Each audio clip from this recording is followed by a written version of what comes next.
ำระสวะจิตพิชิตมารลูกกราบกรานก้มเกล้าเท่าแทนคุณ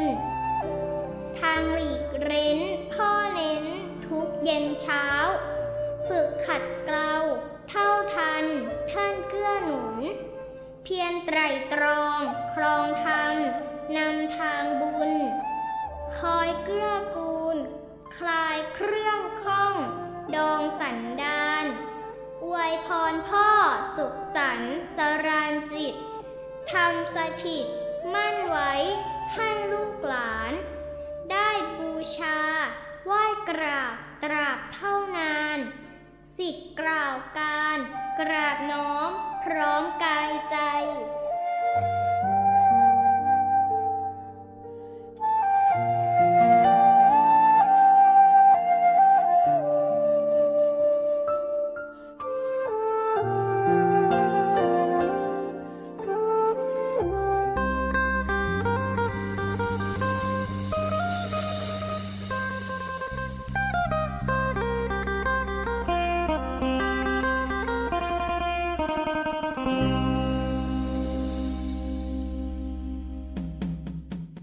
เวทีธรรมสื่อธรรมะละกิเลสอันเป็นเหตุก่อทุกข์บ่สุขใสต้องซอยกันสื่อธรรมะเข้าสู่ใจวิถีพุทธนั่นไส้แม่นแนวทางวิถีพุทธวิถีธรรมนำชีวิตฝึกดวงจิตผิดชอบให้ปล่อยวางตามวิถีเรียบง่ายทางสายกลางเชิญเข้าทางวิถีพุทธเวทีธรรม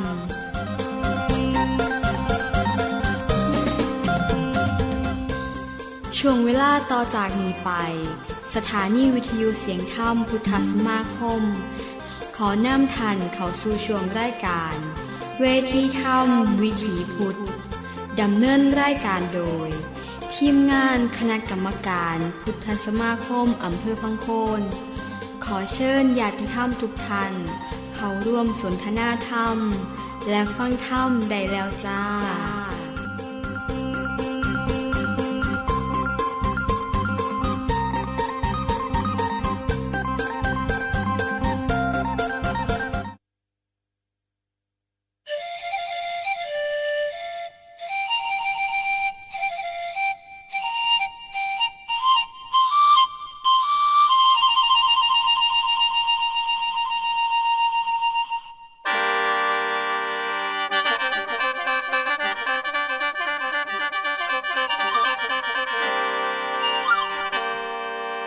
ละเดือนเอ๋ยเดือนใสแจ้งคืนวันเพ็ญ15 ค่ำ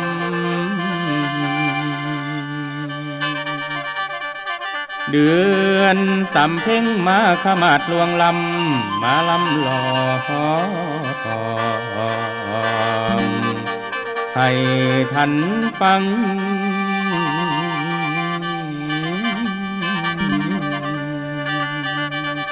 โอ้ยนอ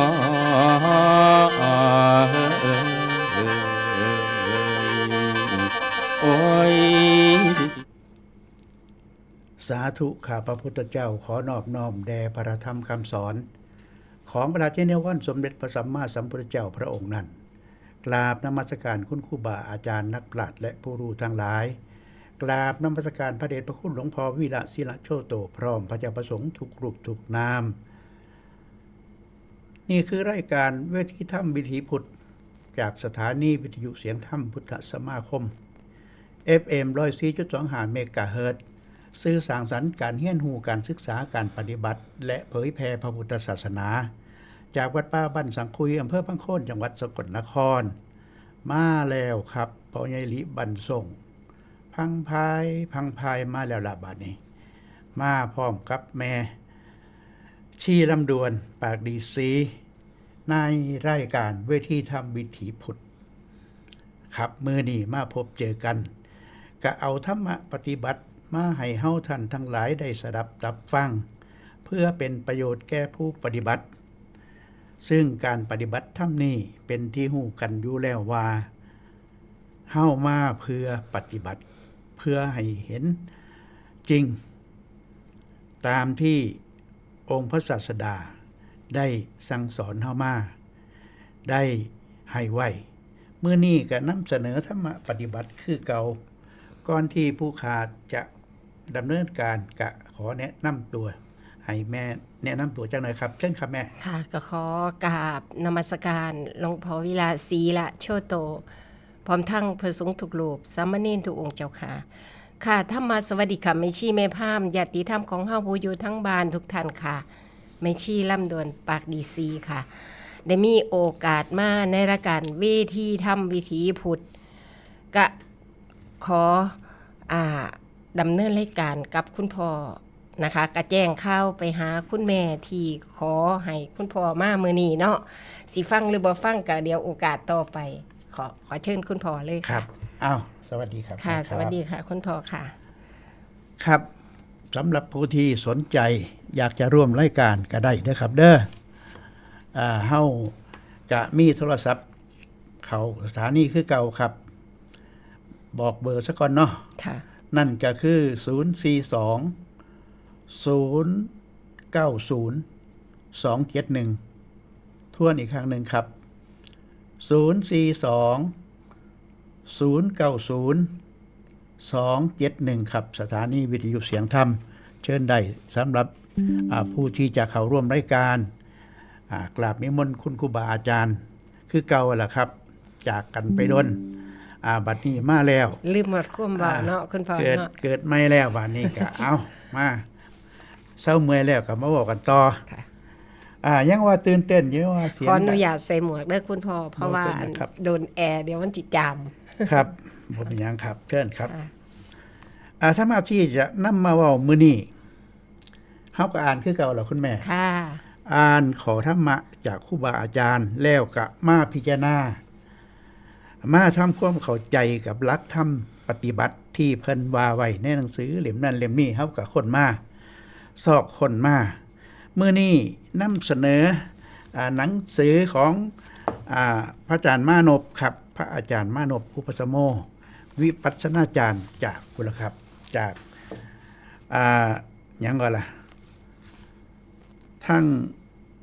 แกงหางแมวแม่จันทบุรี ค่ะ ครับศูนย์ปฏิบัติใหญ่ของเพิ่นอยู่พุ่นครับมื้อนี้หัวข้อที่เพิ่นเขียนว่าหัวใจของการปฏิบัติธรรมเอาเริ่มต้นไปเลยแม่ ค่ะ เอาเจาะประเด็นที่คนเฮายังสงสัยกันอยู่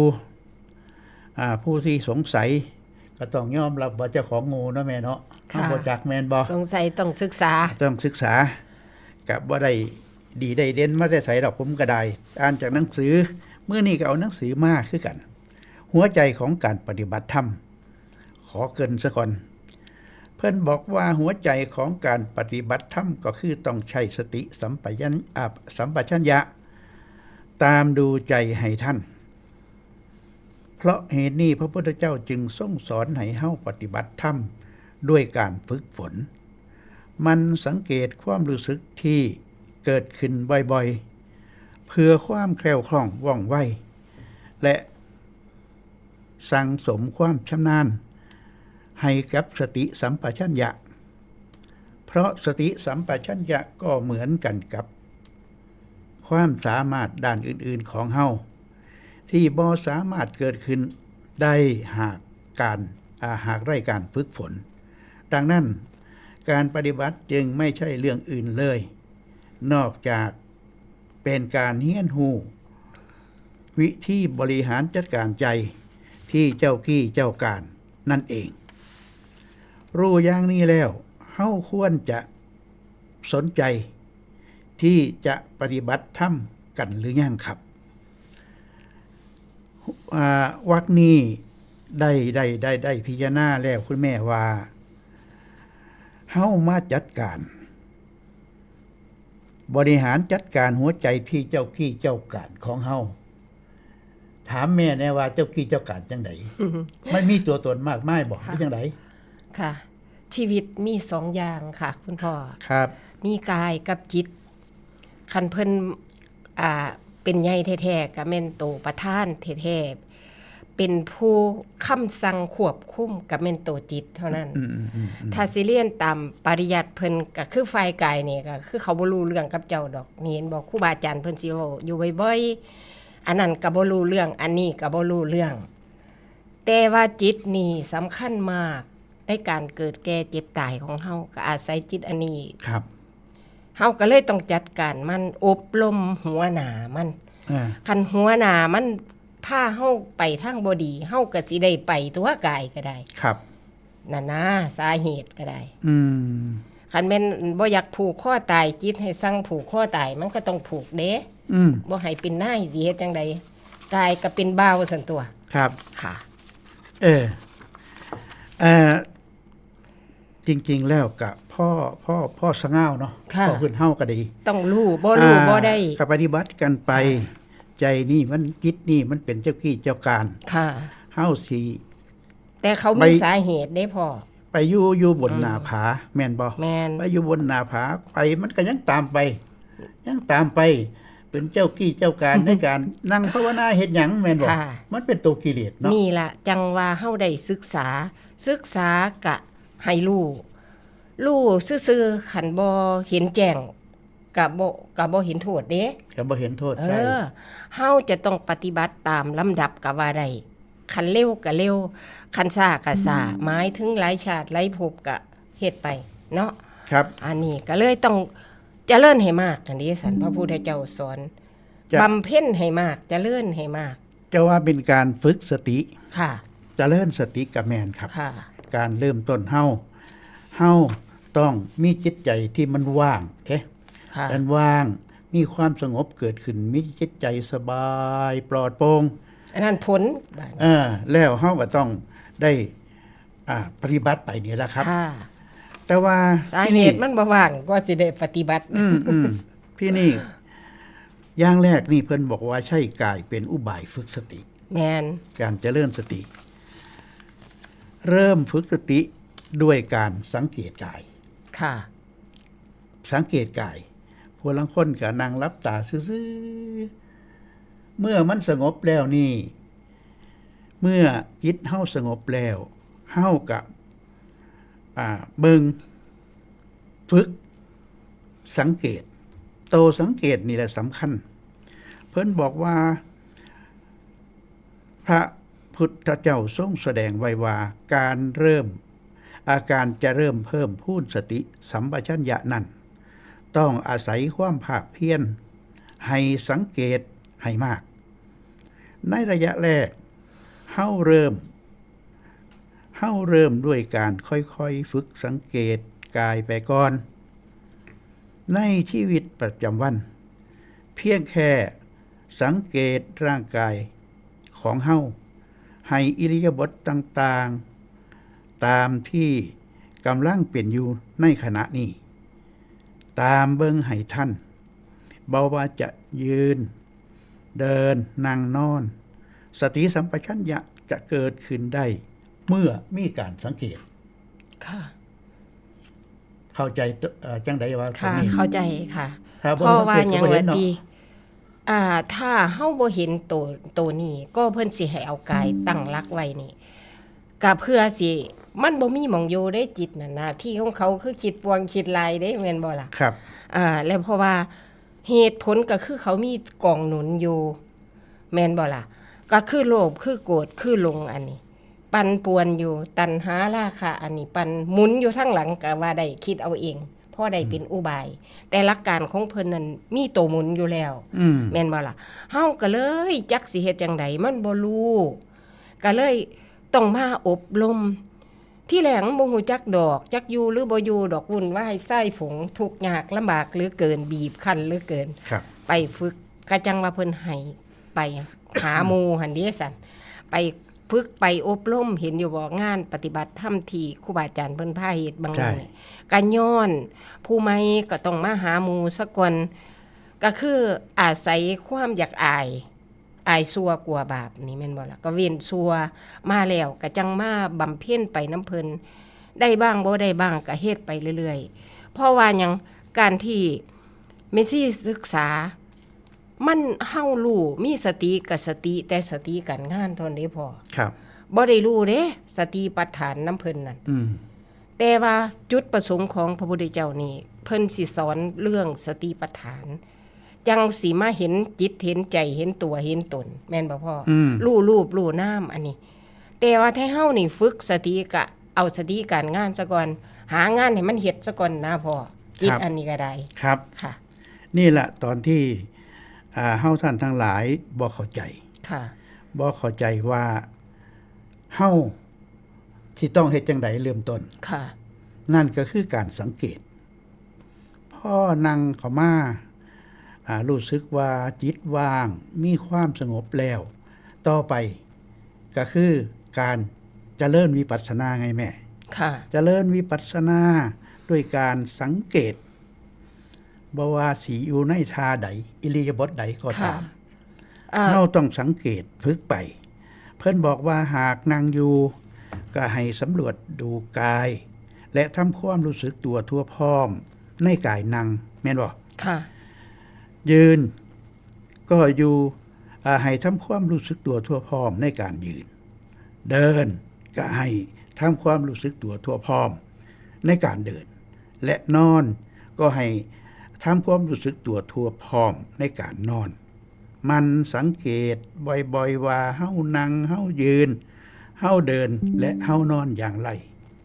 สังเกตดังที่เฮาเอาไว้ในมือมาค่ะ สีมารู้การสังเกตนี่วรรคที่2นะเด้ซ่าอันนี้ถ้าเว้าจากประสบการณ์เมซี่ อืม ที่แรกก็กายฝากไว้กับศีลซะก่อน ใช่ ก็ไปฝึกซะก่อนได้แต่อดแต่ทนพอแม่นบ่ที่แรกนี่ไม่ซะแท้ๆนี่พอมาฝึกได้ระยะหนึงนี่ก็จังสิหูจักการสังเกต จนหมายความว่าที่แรกนี่เฮาก็ไปฝึกซะก่อนฝึกหน่อยฝึกใหญ่กายก็ฝากไว้กับศีลตามที่ครูบาอาจารย์สอนอบรมเฮาตามพระพุทธเจ้าสอนก็คือละบาปบำเพ็ญคุณงามความดีเฮ็ดบุญกุศลแม่นบ่ล่ะเฮาก็สิรู้ไปตามลำดับคือกันตามดูใจ นานมาผีจังสิได้ฮู้ว่าเพิ่นให้ดูกายก็เพื่อสิให้เห็นจิตเจ้าของนั่นจับประเด็นได้เรียบบาดนี้ ครับ ค่ะ ตัวนี้ สติสัมปชัญญะก็จะยิ่งเกิดขึ้นบ่อยๆเท่านั้น ค่ะ และเมื่อสติสัมปชัญญะคล่องแคล่วว่องไวขึ้นเฮาก็สามารถสังเกตเห็นความเปลี่ยนแปลงเล็กๆน้อยๆที่เกิดขึ้นกับส่วนต่างๆของร่างกายให้ละเอียดขึ้น และเมื่อสติสัมปชัญญะของเฮาเพิ่มมากขึ้น การดูใจดูความรู้สึกก็จะง่ายขึ้นด้วย การฝึกสตินั้นสามารถทำได้ในทุกๆอิริยาบถอันนี้สัน ค่ะ แม้ว่าขณะที่นอนอยู่นั่งอยู่ยืนอยู่เดินอยู่มันก็เกิดขึ้นได้พระพุทธเจ้าขอทรงอนุญาตให้นอนปฏิบัติก็ได้ ค่ะถ้าเว้าเรื่องการฝึกนี่ของเมซี่นี่อาศัยทั้ง4อย่างเลยได้พอ ครับ ยืนเดินนั่งนอน เอาเมิดแต่ว่าที่จนเป็นตาอยากอายหมู่เขาอันคันคิดยังบ่ออกนอนลงนอนผัดได้ความคิดดี ได้ภาวนาจังสิก็มีได้พอแล้วแต่นี่ล่ะจังโยงขึ้นมา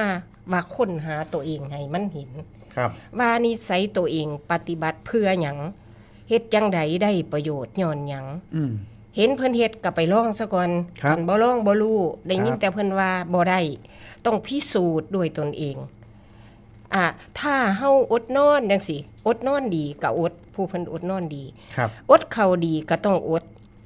ก็สิรู้ด้วยตนเองเป็นอันไป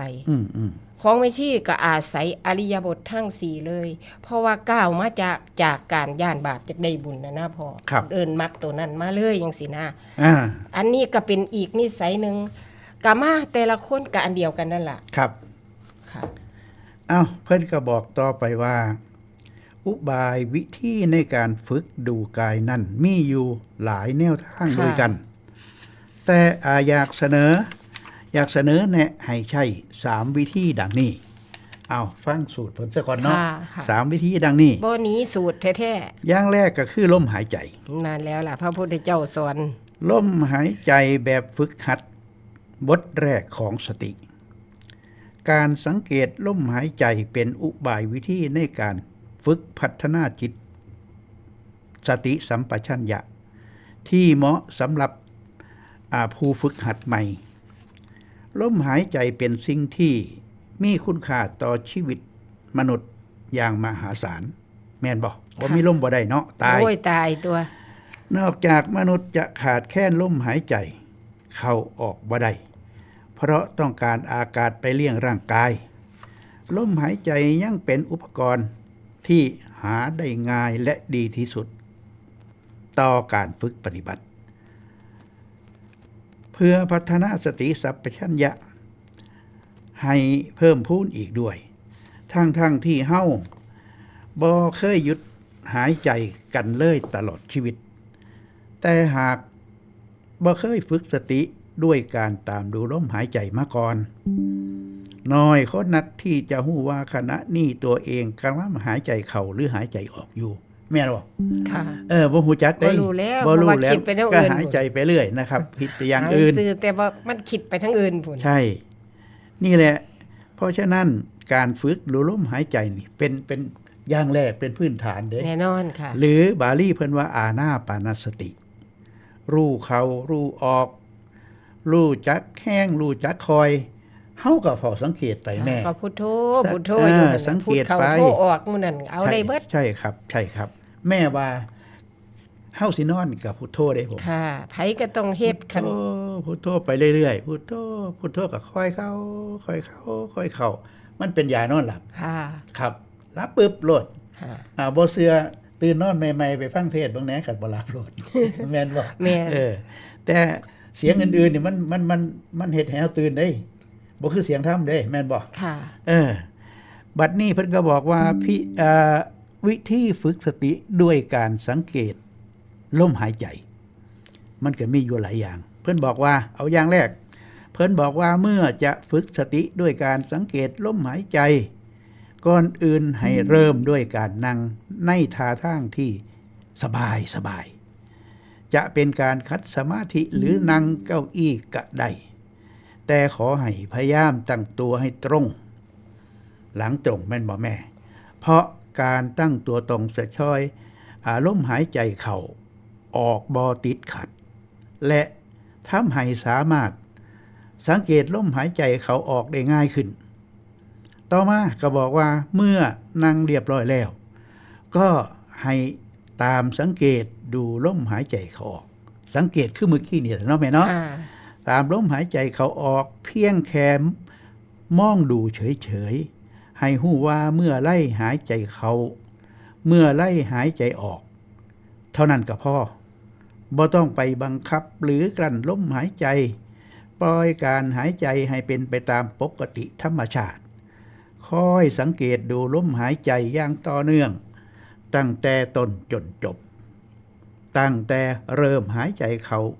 จนเต็มปอดแล้วก็ตามดูลมหายใจเข้าออก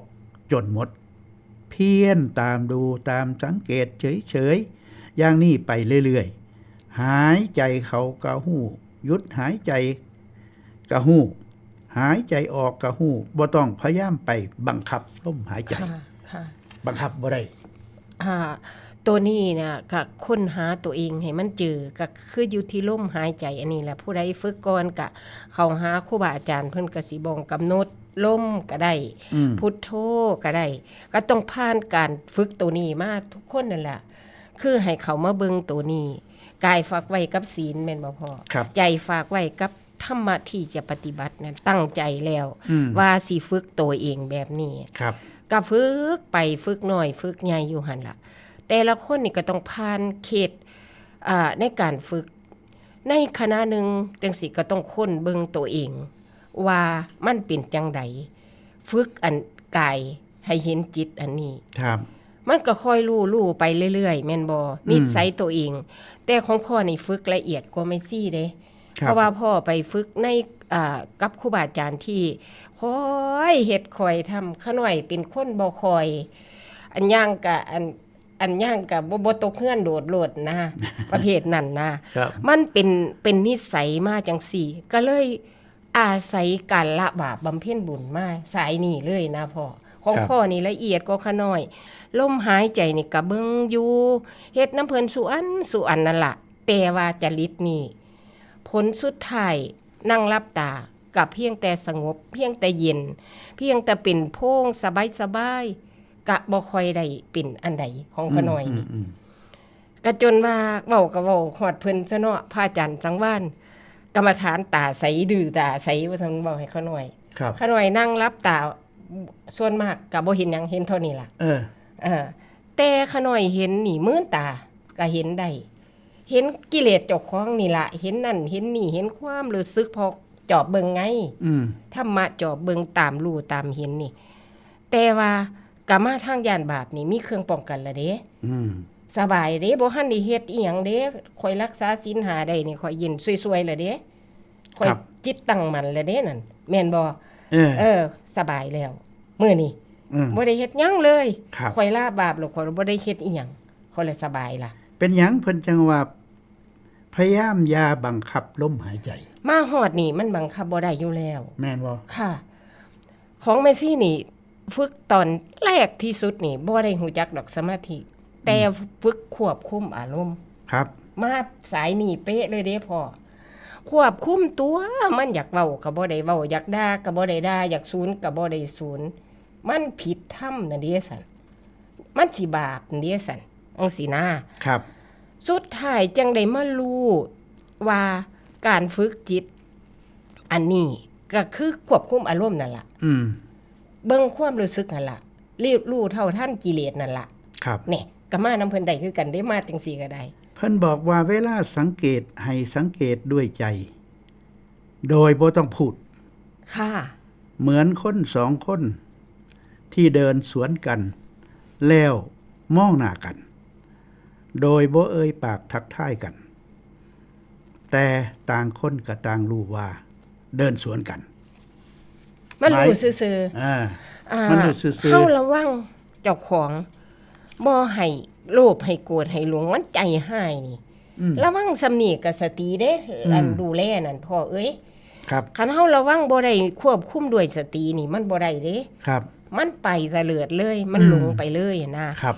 แต่ว่าการเจริญสตินี่เฮาก็บ่ได้เว้าสติแต่ว่าควบคุมอารมณ์นี่ก็ต้องใช้สติอยู่แล้วครับแต่สติอันการงานของฝ่ายเฮามีทำมาหากินเรียนหนังสือทำอาชีพนี่ต้องมีอยู่แล้วเต็มเป็นอยู่ในมีสติอยู่แล้วปิดน้ำปิดไฟนะหมู่นี่ลืมปิดน้ำปิดไฟก็มีสติแม่นบ่แต่พระพุทธเจ้าเพิ่นบอกมาเฮาก็ต้องเจริญมาทั้งกายวาจาใจอันนี้เดินมักก็ว่าได้ครับจังสีมารู้โตทั่วพร้อมเห็นจิตเห็นใจรู้เท่าทันตอนไม่ชี้ฝึกอยู่บ้านนี่ฝึกแบบนี้ล่ะควบคุมอารมณ์มาอยู่น้ำหลวงพ่อนี่บ่ค่อยได้เฮ็ดหยังอะเด้จนเที่ยวไปถามแต่เพิ่นอันหลวงพ่อขน้อยน่ะไม่ได้ทำอะไรเพื่อน่ะเข้ากรรมฐานเฮ็ดนั่นเฮ็ดนี่เจ้าของเลยเหรอคือบ่ได้เฮ็ดหยังคือจังเจ้าของประมาทนี่ย่านเจ้าของปฏิบัติผิดหลวงพ่อเพิ่นก็ว่าฝึกไปเว้าเท่านี้ฝึกไปแม่วาสิกาเท่านี้ครับสุดท้ายนิสัยขน้อยบ่มักบังคับเลยมันก็เป็นคือกันหมดทุกคนนะครับเป็นคันมาฮอดหม่องนี้แล้วจะบ่มักบังคับอีหลีพ่อเพราะมันผ่านทุกข์มาแล้วเด้หม่องอันขวดเฟื่องกับขวดมาบ่แห้งเด้นั่งสมาธิปวดขาปวดแข้งทุกข์ยากปากมองแต่บ่ท้อบ่เคยถอยเท่านั้นนี่จะเลื่อนให้มากครับแม่นบ่ล่ะเพิ่นบอกต่อไปว่าเมื่อรู้สึกว่าหายใจเข้าก็สบายหายใจออกก็สบายก็รับรู้ต่อไปอย่างสบายบ่ต้องพยายามหรือบังคับว่าต้องตามท่านตลอดหากตั้งใจแล้วจะรู้บ้างลุดบ้างก็บ่เป็นหยังเมื่อลุดไปก็ให้เพิ่มการสังเกตเข้ามาว่าใจลุดไปแล้วหลังจากนั้นก็กลับมาสังเกตลมหายใจเข้าออกต่อไประหว่างที่สังเกตใจจะนิ่งหรือไม่นิ่งก็บ่เป็นหยังเพราะใจที่เคยรับรู้แต่เรื่องนอกกายมาตลอดจู่ๆจะให้เปลี่ยนมารับรู้แค่ลมหายใจเท่านั้น ก็ย่อมต้องมีการดิ้นรนอยากจะคิดถึงโน่นอาจจะคิดถึงคนโน่นคนนี้คิดถึงบ้านคิดถึงที่ทำงานบ้าง อุปมาเหมือนปลาที่เคยอาศัยอยู่แต่ในน้ำเมื่อโดนเบ็ดเกี่ยวขึ้นมาบนบกย่อมดิ้นรนสุดชีวิตที่จะกลับลงไปน้ำคือเก่าเพราะฉะนั้นต้องการจะคิดสิ่งที่เป็นอื่นบ้างปล่อยไปบ้างบ่ต้องบังคับให้นิ่งเพราะใจไม่ชอบถูกบังคับหากบังคับก็จะยิ่งเกิดอาการไม่สงบเพียงแค่ตามสังเกตใจขณะกำลังคิดอยู่และตามดูความรู้สึกที่เกิดขึ้นเท่านั้นกับพ่อเพิ่นว่าฉะนั้นเรื่องของการสังเกต ค่ะ เรื่องของการสังเกตนี่เมื่อก่อนเฮาก็สนทนากันอยู่เนาะว่ามันต้องสังเกต แม่น ต้องสังเกต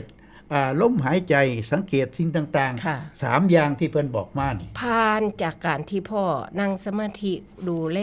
เฮ็ดสมาธิตั้งมันนั่นนี่ใจของเฮาก็มาระดับหนึ่ง แต่มาหอดตอนที่มาหอดหมองนี้แล้วนี่มันจะมาได้รู้เท่าท่านกิเลสแน่จักหน่อยละเด้ ครับ ตามความรู้สึกเมซี่นี่มันจะรู้เท่าท่านกิเลสแน่ แล้ แล้ว วก็บ่ชอบบังคับเด้เป็นเบาๆเป็นตั้งมันลุ่มลุกคุกข้านเมื่อยมาแล้วพอสมควรแล้วก็คือเฮาตั้งเป้าหมายก็คือมีศรัทธามีศีลมีจาคะไปในหลักของเพิ่นน่ะนะเฮาตั้งใจไว้แล้วบัดนี้กายฝากไว้กับศีลหาอันนี้ล่ะแม่นบ่ล่ะใช่บ้านเฮาเฮ็ดนั่นบัดนี้เฮาก็มาศึกษาที่หลังว่าจากะใจก็มาทางนี้ก็ได้แม่นบ่ล่ะว่าจาอันนี้ก็มาระวังอยู่หั่นแล้วลุดไปลุดมาเฮ็ดเว้าเพิ่นว่ามีว่าจา4เป็นจังไดลางคนก็บ่ฮู้จักแม่นบ่ ครับ กาย3ว่าจา4มันอีหยังก็มีเมซี่ก็เลยว่าห่วยข่อยก็เอาศีล5พุ่นเลยแฮงได้กว่า3เพิ่นว่า ครับ ก็แม่นเพราะว่ามันมาฮอดขอกามีแม่นบ่แล้วเฮาก็เกิดกายมาจนว่ามีสติฝึกบ่กินเหล้าเมายามันก็มีสติมานำก็เอามาเรื่อยๆว่าจาอันนี้ก็บ่เว้าให้ระวังบ่เว้าให้คนผิดกันจังซี่นะบ่เบียดเบียนนั่นเห็นบ่มันโง่เข้ามาในฝึกหลายอย่างเหลือเกินแต่ว่ามันมาร่วมอยู่จุดเดียวแม่ซี่ว่า เมื่อมาคะที่ผ่านมาได้ออกตะเวนไปหาเยี่ยมโต๊ะต่างๆที่เพิ่นกำลังทานอาหารอยู่สวัสดีพ่อเพิ่นก็ว่าโอ้ยพ่อคือสิดีแล้วเนาะดีกว่าเฮาอยู่เนาะเพิ่นก็ว่าเขาเจ้าก็ตัดพ่อไปแต่ว่าจริงๆแล้วเฮาก็คือเก่าอยู่เพราะว่ามันอยู่โตแม่ ค่ะ มันอยู่โตมือปฏิบัติหรือมือบ่ได้ปฏิบัติเฮาก็ได้ทำงานอันนี้อยู่ตลอดอยู่เฮือนอยู่ซ่านกะเฮ็ดคลิปเป็นบ่เพื่อที่จะส่งมาสถานีกะทุกมือนั่นก็อ่านหนังสือธรรมะคือกันแล้วมาเห็นญาติโยมที่มาปฏิบัติญาติธรรมที่มาปฏิบัติข้าเจ้าฮู้ดีขึ้นกว่าเก่าก่อนพบข้างก่อน ค่ะ เอาบอกง่ายๆตัวนี้นี่คือได้เฮ็ดลงมือลงใจเฮ็ดมาเรื่อยเลยมันจังคือว่าคือเก่าน้ำเพิ่นได้โอ้ยคือเก่าหมายถึงเฮาขจัดอารมณ์ที่มันมาวุ่นวายมาระดับหนึ่งได้พอมันจังคือเก่าเพราะมันเข้าใจในระดับธรรมะที่เฮ็ดมันรู้ความจริงมาระดับหนึ่งหน่อยๆนะพอมันก็เลยสิได้เว้าได้ว่ากินอีหยังแซ่บก็คือเก่าหั่นล่ะนั่นหมายถึงรู้ความรู้สึกมันบ่กระหายตัณหาก็ลดลงของไม่ซี่นี่สิสังเกตตัวเองในผลพร้อมครับผลว่ามันเย็นลงอยู่บ่ไข้กว่าเก่าอยู่บ่เดียวนี้ฝึกอันนี้มีประโยชน์ซำใดไปอยู่วัดได้อีหยังแน่ที่แรกขะหน่อยเล่นมักได้เสียซะก่อนเด้เพราะว่าหยังติได้เสียนี่บ่แม่นว่าสิมาโลภโกรธหลงอยากได้อีหยังของคนดอกได้เสียนี่หมายถึงมีประโยชน์ตนประโยชน์ท่านซำใดภาคปฏิบัติเป็นจังใดเฮาต้องรู้ตัวเองนั่นเห็นบ่กลับขึ้นมาหม่องเก่าคือเก่ามันต้องรู้สรุปแล้วก็อาศัยเวลาอาศัยเฮ็ดเนืองๆนี่ล่ะ ครับ แต่เลื่อนสติไปเรื่อย อ้าวสะเดินไปเรื่อย ๆ ค่ะ ๆเพิ่นบอกต่อไปว่า หากคู่ซึกว่าลมหายใจละเอียดมากจนสังเกตได้บ่ค่อยชัด สังเกตได้บ่ค่อยชัด ค่ะ ก็ต้องบ่เข้าไปบังคับตัวเอง ค่ะ ให้หายใจแห้งขึ้นหรือยาวขึ้น พยายามสังเกตต่อไป สังเกตตรงจุดที่ลมหายใจ ออกเข้ามากระทบ ค่ะ แล้วสักระยะหนึ่งนิมิตของลมหายใจจะเข้าออก ก็จะปรากฏเกิดขึ้นให้ใจรับรู้เฮาก็สังเกตดูที่นิมิตของลมหายใจเข้าออกนั่นต่อไป นิมิตที่เกิดจากลมหายใจเข้าออกนั่นมีหลายประการ แต่ละคนปรากฏไม่เหมือนกัน บางครั้งนิมิตคล้ายหมอกควันพุ่งเข้าออกที่โพรงจมูก เหมือนกับเฮาไปสู่อากาศหนาวเย็นแม่นบ่แม่ แล้วพูดออกมาไออุ่นจากร่างกายออกมากระทบความเย็นเฮ็ดให้เกิดหมอกควันออกจากปาก บางครั้งนิมิตเป็นคล้ายๆกับแสงดาวบนท้องฟ้าเรียบ วิธีสังเกตลมหายใจง่ายๆอีกวิธีหนึ่ง ให้นั่งแบบสบายๆแล้วหายใจแบบสบายๆต่อจากนั้นให้สังเกตตรงบริเวณหน้าอกสักระยะหนึ่งเฮาจะเริ่มมองเห็นอาการของลำตัวยืดขึ้นและย่อลงอย่างชัดเจน ให้สังเกตดูว่าขณะลำตัวยืดขึ้นหรือหน้าอกยืดขึ้นนั่นให้ตรงกับลมหายใจเข้าหรือหายใจออก สังเกตดีๆเฮาจะเห็นได้ว่าพ่อลำตัวยืดขึ้น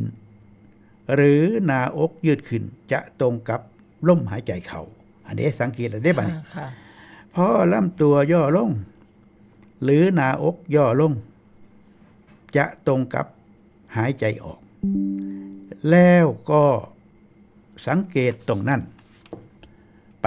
เรื่อยๆจะทำให้เฮารู้ลมหายใจเข้าออกโดยบ่ต้องเกร็งบ่ต้องบังคับ แต่ให้รู้แบบสบายๆสังเกตติดต่อกันไปเรื่อยๆการฝึกสติไม่ใช่การบังคับให้สงบแต่เป็นการสั่งสมการระลึกและรู้สึก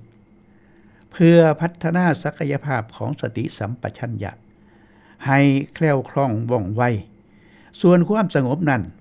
คืออานิสงส์หรือผลพลอยได้จากการปฏิบัติธรรมที่เกิดขึ้นเมื่อเฮาเอาใจมาอยู่กับลมหายใจเข้าออกเท่านั้นทำให้เฮามีความสุขใจก็สงบเบาสบาย ค่ะ นี่คือ มันบ่คื ก อ ลวิ กัน ธี ของพ่อกับสิสุกอยู่ในการทำสมาธิเย็นสวยๆของเจ้านี่ ของข้าน้อยนี่ไปฝึก เอาอยู่ในภาวะที่คันสิมารู้ที่หลังเป็นภาษาธรรมเพิ่นก็สิว่าไปเจอภัสสะข้าน้อยสิเฮียนนำบัดเวลาใจเจ้าของพอใจบ่พอใจ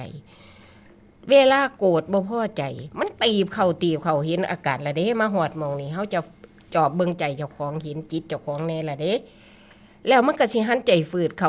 าตีบจนได้ถอนหายใจ มันบ่พอใจ แล้วก็เลยมาหู้เลยว่า ออกมาทั้งสายที่โกรธมันสิเห็นมองเห็นความรู้สึกที่มันทุกข์มันหยังไปพุ่นเด้บาดนี้พ่อแล้วมันก็สิบ่พอใจก็จนได้ถอนหายใจถ้าอยู่ปกติก็จะฝึกปกติไปกายฝากไว้กับศีลจิตใจฝากไว้กับธรรมอยู่ไปปฏิบัติเอาความดีโอบไว้ขน้อยก็สิเว้าจังซี่นะแต่ว่าถ้ามันผิดปกตินี่ก็เฝ้ามาเบิ่งความรู้สึกให้ชัดเจน ครับ มันจะหันใจฝืดความโกรธจนออกสายเห็นโทษ เห็นบ่นี่บ่ได้ทิมเด้บ่ได้ทิมภาวะที่เฮาเห็นไปรู้แล้วก็เห็นแม่นบ่แค่รู้นี่ยังบ่ชัดเจนปานใดต้องเห็นแล้วๆเล่าไปเห็นทุกอันนี้แม่นบาดนี่เข้ามาสายน้ำเพิ่นก็มาจอบเบิ่งต่ออีก ว่าทุกข์อันนี้ก็บ่อยู่นำเฮาดนปานใดดอก ครับ จักหน่อยมันก็ผ่านไปเว้าซ้ำนี้ก็บ่ฮู้จักเด้ว่าไตรลักษณ์นั่นเที่ยงบ่เที่ยงน่ะบ่รู้แต่ข่อยรู้ว่าบ่อยู่นำเฮาดนเพราะเฮาจอบเห็นเฝ้าคอยเห็นว่ามันบ่อยู่ดนก็เห็นไปเห็นมาอยู่หั่นแหล้วล้มลุกคลุกคลานมาจังสิเห็นจิตใจเจ้าของแน่ล่ะเด้ ครับ นี่ล่ะคือจังมาให้ค้นหาตัวเองให้ดีๆอย่าเผาพ่อเท่านี้ ถามแม่อีกนิดนึงว่า ที่เพิ่นบอกว่าความสงบนั่นคืออานิสงส์หรือผลพลอยได้จากการปฏิบัติธรรม แน่นอนค่ะ ความสงบมาจากอานิสงส์ตัวนี้บ่ครับแม่ อานิสงส์ที่เฮาตั้งใจฝึก เออ ฝึกก็คือกายฝากไว้กับศีลก็คือบ่เฮ็ดโทษ อ๋อบ่ บ่ เฮ็ เฮ็ ด ด โทษ บาป บ่เฮ็ดความผิด แล้วพอเฮาบ่เฮ็ดบาปนี่แม่ขน้อยสิสังเกตตอนบ่เฮ็ดความผิดบ่เฮ็ดบาปมันเลยเกิดการเปรียบเทียบว่าเฮาบ่ได้เฮ็ดหยังเลยขนาดดูแลศีลกายของเฮามีศีล5นี่เกิดปีติหน่อยๆภูมิใจว่าเฮาเฮ็ดได้บ่เบียดเบียนผู้ใดเนี่ยมันเข้าซ่องนำเพิ่นได้มาสายนี้ก็ได้เด้ ครับ แม่นบ่ล่ะ ครับ ถ้าผู้ลังคนเขาเจ้าก็สิมาโดยการนั่งสมาธิคุมอารมณ์เฮ็ดไปจนมันเย็นเขาเจ้าก็มาเห็นกลับมาเบิ่งคือเก่า ครับ นั่นน่ะมันหลายอย่างอยู่แต่ลมหายใจพุทโธนี่ถ้ามันยุ่งเข้ามาคักๆนี่ก็ต้องตัดมาใส่พุทโธเด้ ครับ ตัดมาใส่สมถะเด้เพราะว่าตัวนี้ยังบ่ได้แม่นได้คุมกันไว้ซื่อๆลังเทื่อก็ควบคุมอารมณ์ไว้ลังเทื่อก็ควบคุมไปจนมันคอยผ่อนคลายทั้งศึกษาทั้งฟังครูบาอาจารย์ทั้งเราเรียนของเมซี่นี่สิฟังนิทาน6สัตว์6อย่างนั่นแล้วมันสิเห็นอาการเลยเพิ่นว่าสัตว์เอามาผูกใส่เสาไว้น่ะนะมีงูมีแขมีหมาจิ้งจอกหมาบ้านหมาปลาลิงอีหยังนั่น ครับ ผูกแล้วบาดนี้สู้คนสุดดึงกันไปเห็นภาพพร้อมภาวนาจังใดเป็นจังสั่นลิงกัดไปสิเขาดงเขาปลาแขกสิลงน้ำม้าจิ้งจอกก็สิไปโคกเจ้าคิดเบิ่งภาวะจิตของเฮากำลังฝึกอยู่หั่น ครับ มันสับสนวุ่นวายมันทุกข์ซำใดเจ้าก็ต้องพ่อแม่นบ่ล่ะ อานิสงส์นี่ ค่ะ ผล จ พ น ลอยได้ กว่า จาก ว่ามัน การ หมู ปฏิ จุ บัติ พู ธร บ รม จีบพีบอยู่ในพ่อบาดนี่จิตของเฮานั่น เฮาปฏิบัติไปมันสิพ่อเนาะ ใช่ มันสิหมูมันเบิดแห้งล่ะ บัดหามันสงบเบาสบายพุ่นเด้มันจังสิ ค่ะ แม่นบ่แม่ บัดนี้มันต้องผ่านจากการฝึกจบเจือพอสมควร ครับ เฮาบ่รู้ดอกว่าอิหยังเป็นอีหยัง เอาเฮาก็ปฏิบัติต่อไป ค่ะ โดยต่อเนื่อง อย่าพาวออกอย่าพาว โดย ถอย ต่อเนื่องครับ เฮ็ดไปเรื่อย ยังมีสิ่งดีๆอยู่ข้างหน้าที่เฮาจะได้พบได้เห็น ซึ่งก็เป็นบุญเป็นกุศลอันยิ่งใหญ่ล่ะการ ๆอา ป นิ ฏิ ส บัติ งส์มาเอง ครับผม ทุกข์ลดลงแน่นอน เพิ่นบอกว่ารู้สึกตัวทั่วพร้อม2วิธีง่ายๆที่ให้ผลทันตานี่มันสิเลี้ยวได้บ่เนี่ยถ้าเฮาฮู้จักแม่นบ่แม่ ค่ะ ฝึกง่ายมีแต่แนว สอง ง่าย วิธีง่ายๆที่ให้ผลทันตา เมื่อเฮาสังเกตลมหายใจเขาออกไปสักระยะหนึ่ง จนใจเริ่มคุ้นเคยและตั้งมั่นเป็นสมาธิอยู่กับลมหายใจเขาออก ให้เฮาถอนออกจากสมาธินั้น แล้วเปลี่ยนมาฝึกด้วยวิธีอื่นต่อ เนื่องจากสมาธิที่เกิดจากการสังเกตลมหายใจเขาออกนั่นบ่เอื้อต่อการเกิดของปัญญา เพราะเป็นสมาธิที่แนบแน่นและปักดิ่งอยู่กับอารมณ์เดียว และบ่ยอมปล่อยให้สติรับรู้อารมณ์อื่นๆ สติสัมปชัญญะจึงไม่เกิดขึ้นมากเท่าที่ควร ด้วยเหตุนี้จึงแนะนำให้เปลี่ยนจากการสังเกตลมหายใจ เพียงอย่างเดียว มาเป็นการทำความรู้สึกตัวทั่วพร้อมแทน บอกต่อได้แม่ ค่ะ เพราะสิ่งที่ได้จากการทำความรู้สึกตัวทั่วพร้อมก็คือใจที่นิ่งเป็นสมาธิเช่นกัน แต่เป็นสมาธิที่ไม่แนบแน่น พร้อมจะปล่อยให้สติ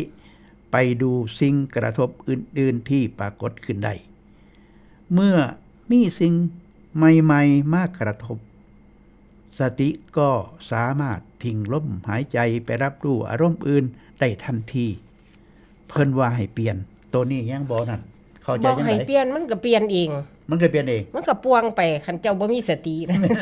เจ้าสิมาว่าบ่ไปบังคับมันได้จังใดแม่นบ่ล่ะแต่เฮา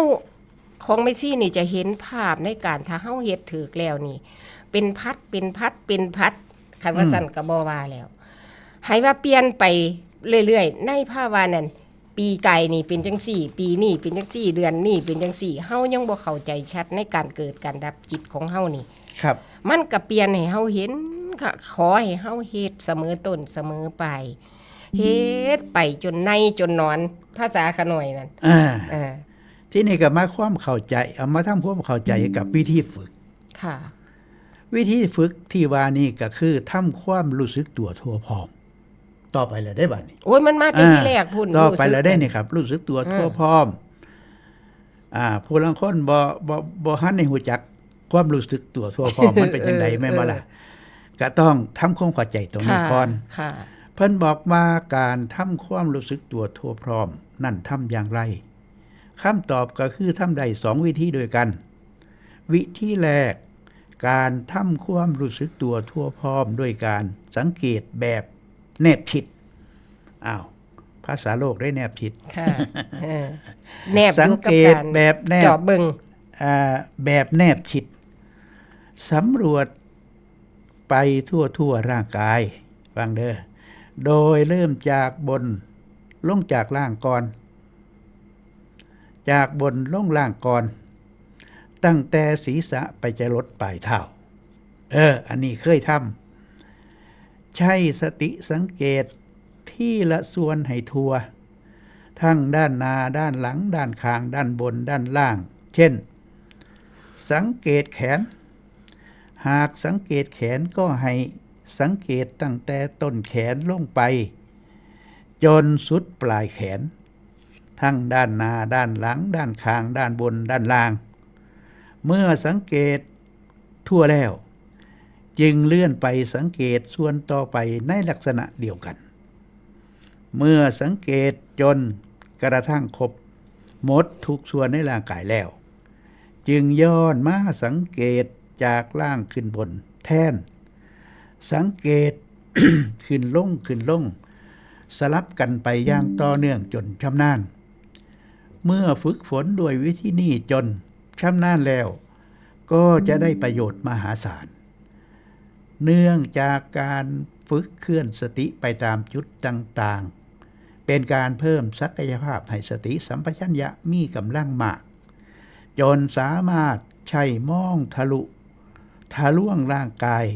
ได้เหมือนกับการฉายเอ็กซเรย์บอกว่าจะเป็นทั้งด้านหน้าทะลุไปด้านหลังจากด้านหลังทะลุมาด้านหน้า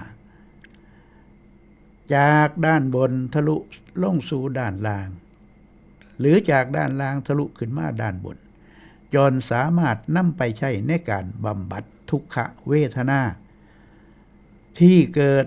ขณะที่เฮาเจ็บป่วยไปได้ด้วยเอ็กซเรย์ได้ปะนี่แม่ครับค่ะเอ็กซเรย์ได้จอบเบิ่งน่ะขออนุญาตเว้า แต่เก่าซะก่อนค่ะสมัยที่เป็นประธานสุขาภิบาลพังโคนผมเฮ็ดสนาม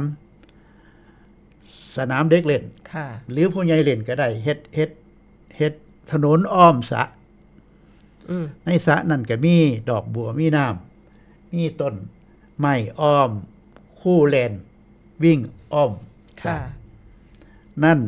มันผมเมื่อนั่งเมื่อยแล้วมันบอกไปกับภรรยา2คนได้ตอนนั้นยังฟิตวันต่อไปยังเป็นหนุ่มอยู่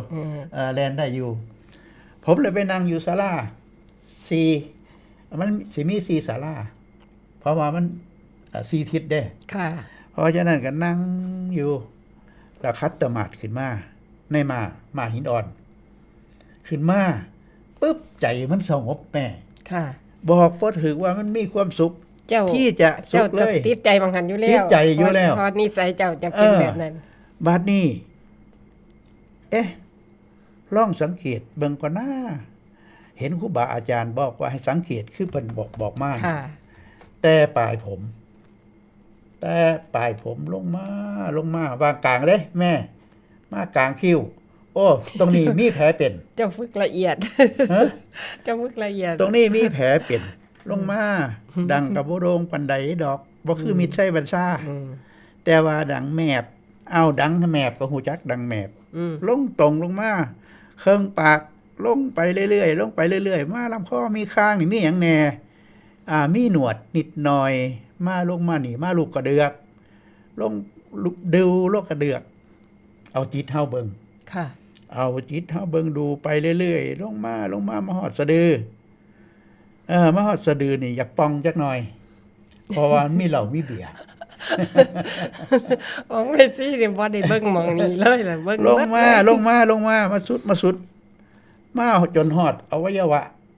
ฮอดอันของเสียออกค่ะตรงนั้นแหละครับเป็นภาวนาคือเก่าบัดนี้มันโอ้ยมีความสุขบ่ฮู้จักว่าสิเกิดอีหยังขึ้นนะครับมันสุขอีหลีอีหลอนี่อ้าวมาเมื่อเพิ่นว่าผู้บังคับมาเมื่อเอาเมื่อกับเมื่อเสียดายอยู่เฮาบ่อยากรู้มันเสียดายนี่คือคิดว่าสิเป็นผู้แซ่บมองนี้กับปิดมองนี้มันสงบเที่ยวอย่าเข้าแต่ห้องคันมีลูกอันติดสมาธิก็ได้ก็เห็นอยู่มันตรงกับที่เพิ่นบอกแต่ของขน้อยนี่ผัดบ่มีแนวนั้นมันมีจังได๋สุขอยู่กับการคือเฮาบ่เฮ็ดผิดบอกจังซี่เลยมันจักสิเว้าจังใดสุขยามกันเฮาบ่เฮ็ดผิดทบทวนเบิ่งแต่ละมื้อแต่ละวันแล้วก็บำเพ็ญความดีเอาความดีโอบไว้คันว่าสิคิดจังซี่แล้วก็มันก็มีความสุขไปคือกันกายฝากไว้กับศีลจิตใจฝากไว้กับธรรมแล้วก็ศึกษาด้านฟังด้านค้นคว้าด้านอีหยังก็อย่าระวังรักษาก็คุมเจ้าของไปเรื่อยๆแต่ว่าผลของมันที่เฮาได้ชิมลองนี่ก็คือตะกี้เฮาทุกข์กว่านี้เป็นผู้คิดนะพ่อเป็นคนมักคิดเป็นคนตามเบิงตามรู้ตามศึกษาเอาจนเห็นบ่เชื่อง่ายไปทำนองนี้นะพ่อ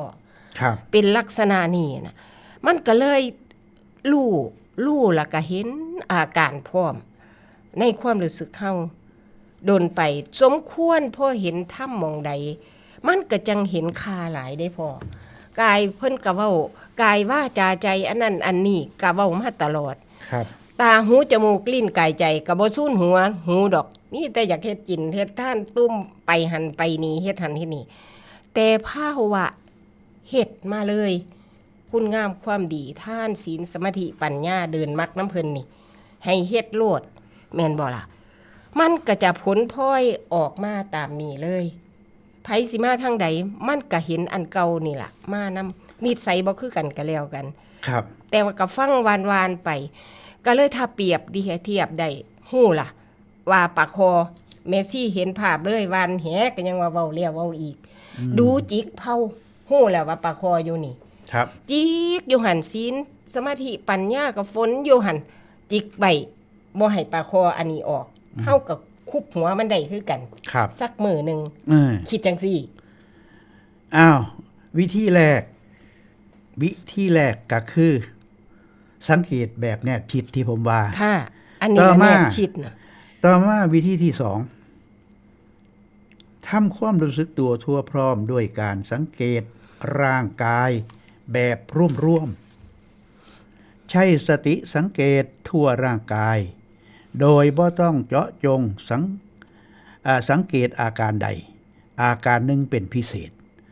สังเกตให้เห็นว่าตอนนี้อวัยวะต่างๆอยู่ในลักษณะอย่างไรและมีความรู้สึกอะไรเกิดขึ้นอวัยวะส่วนนั้นบ้างเช่นสังเกตว่าเฮากำลังอยู่ใน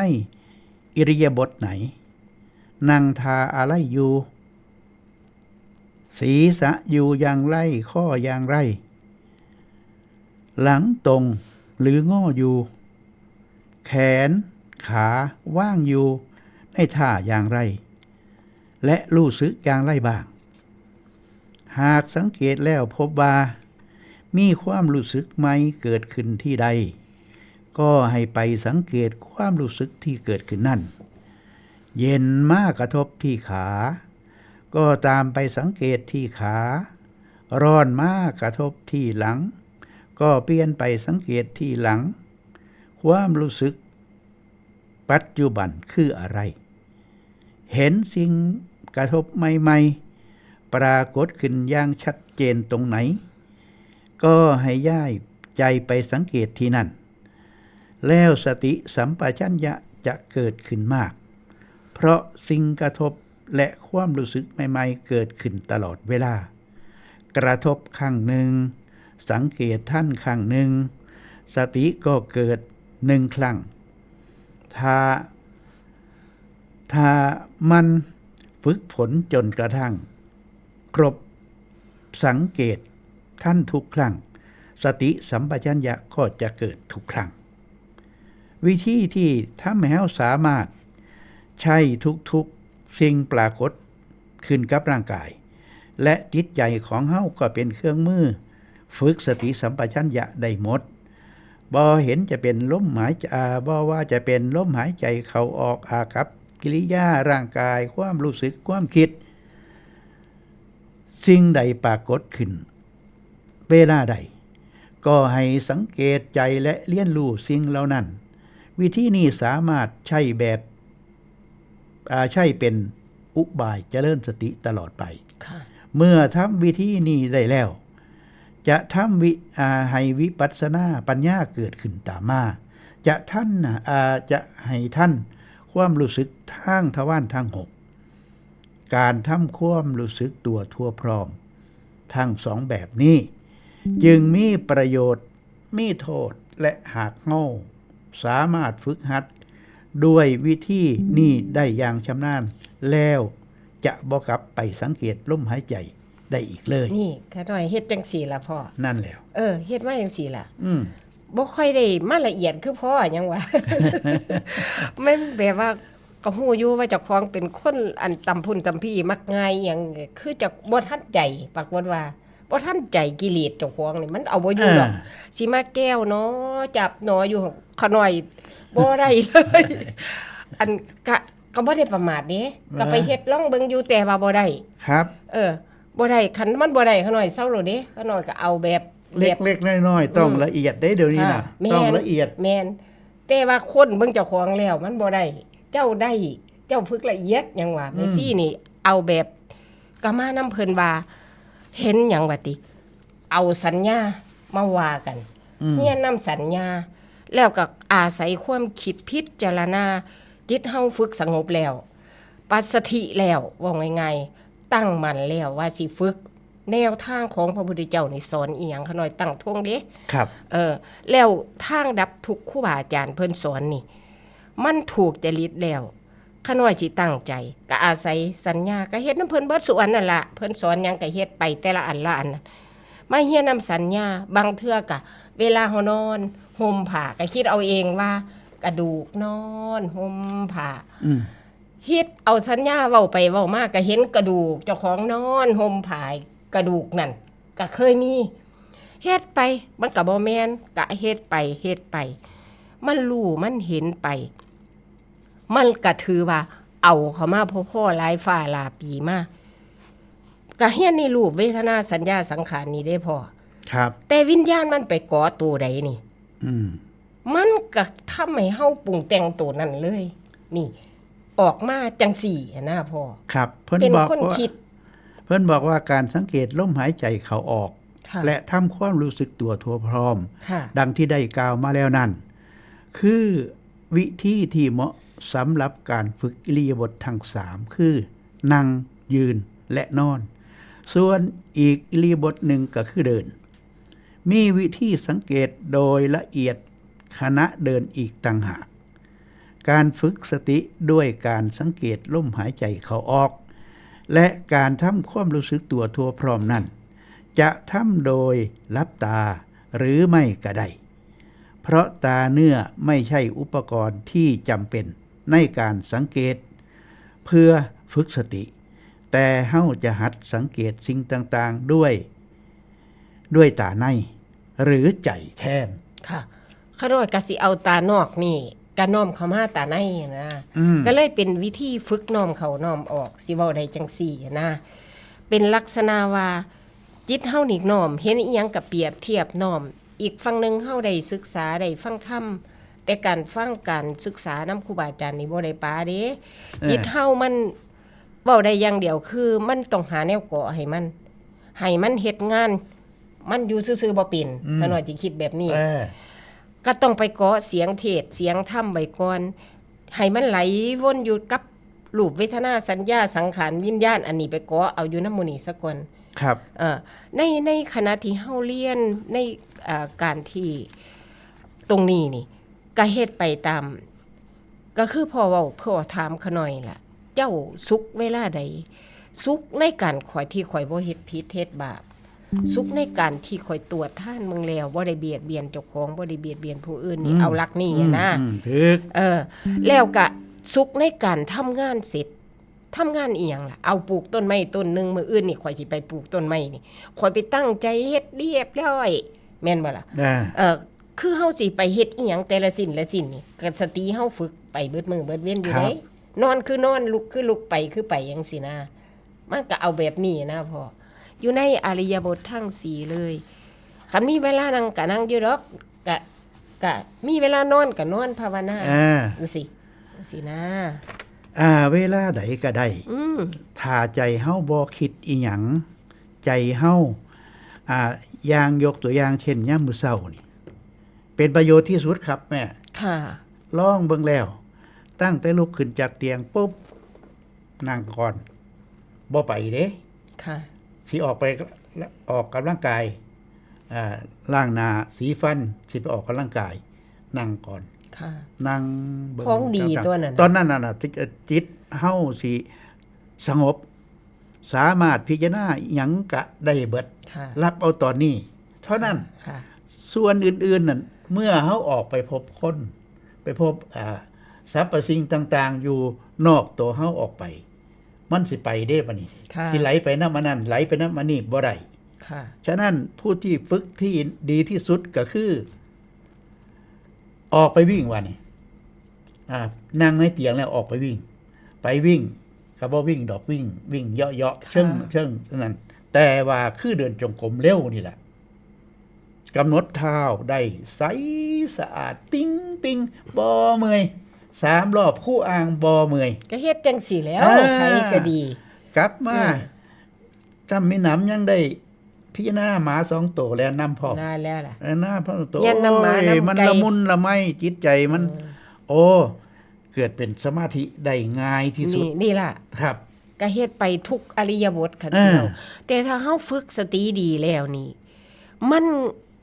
มันจิตเฮาก็เป็นความละเอียดขึ้นตามลำดับอยู่ได้ขน้อยว่า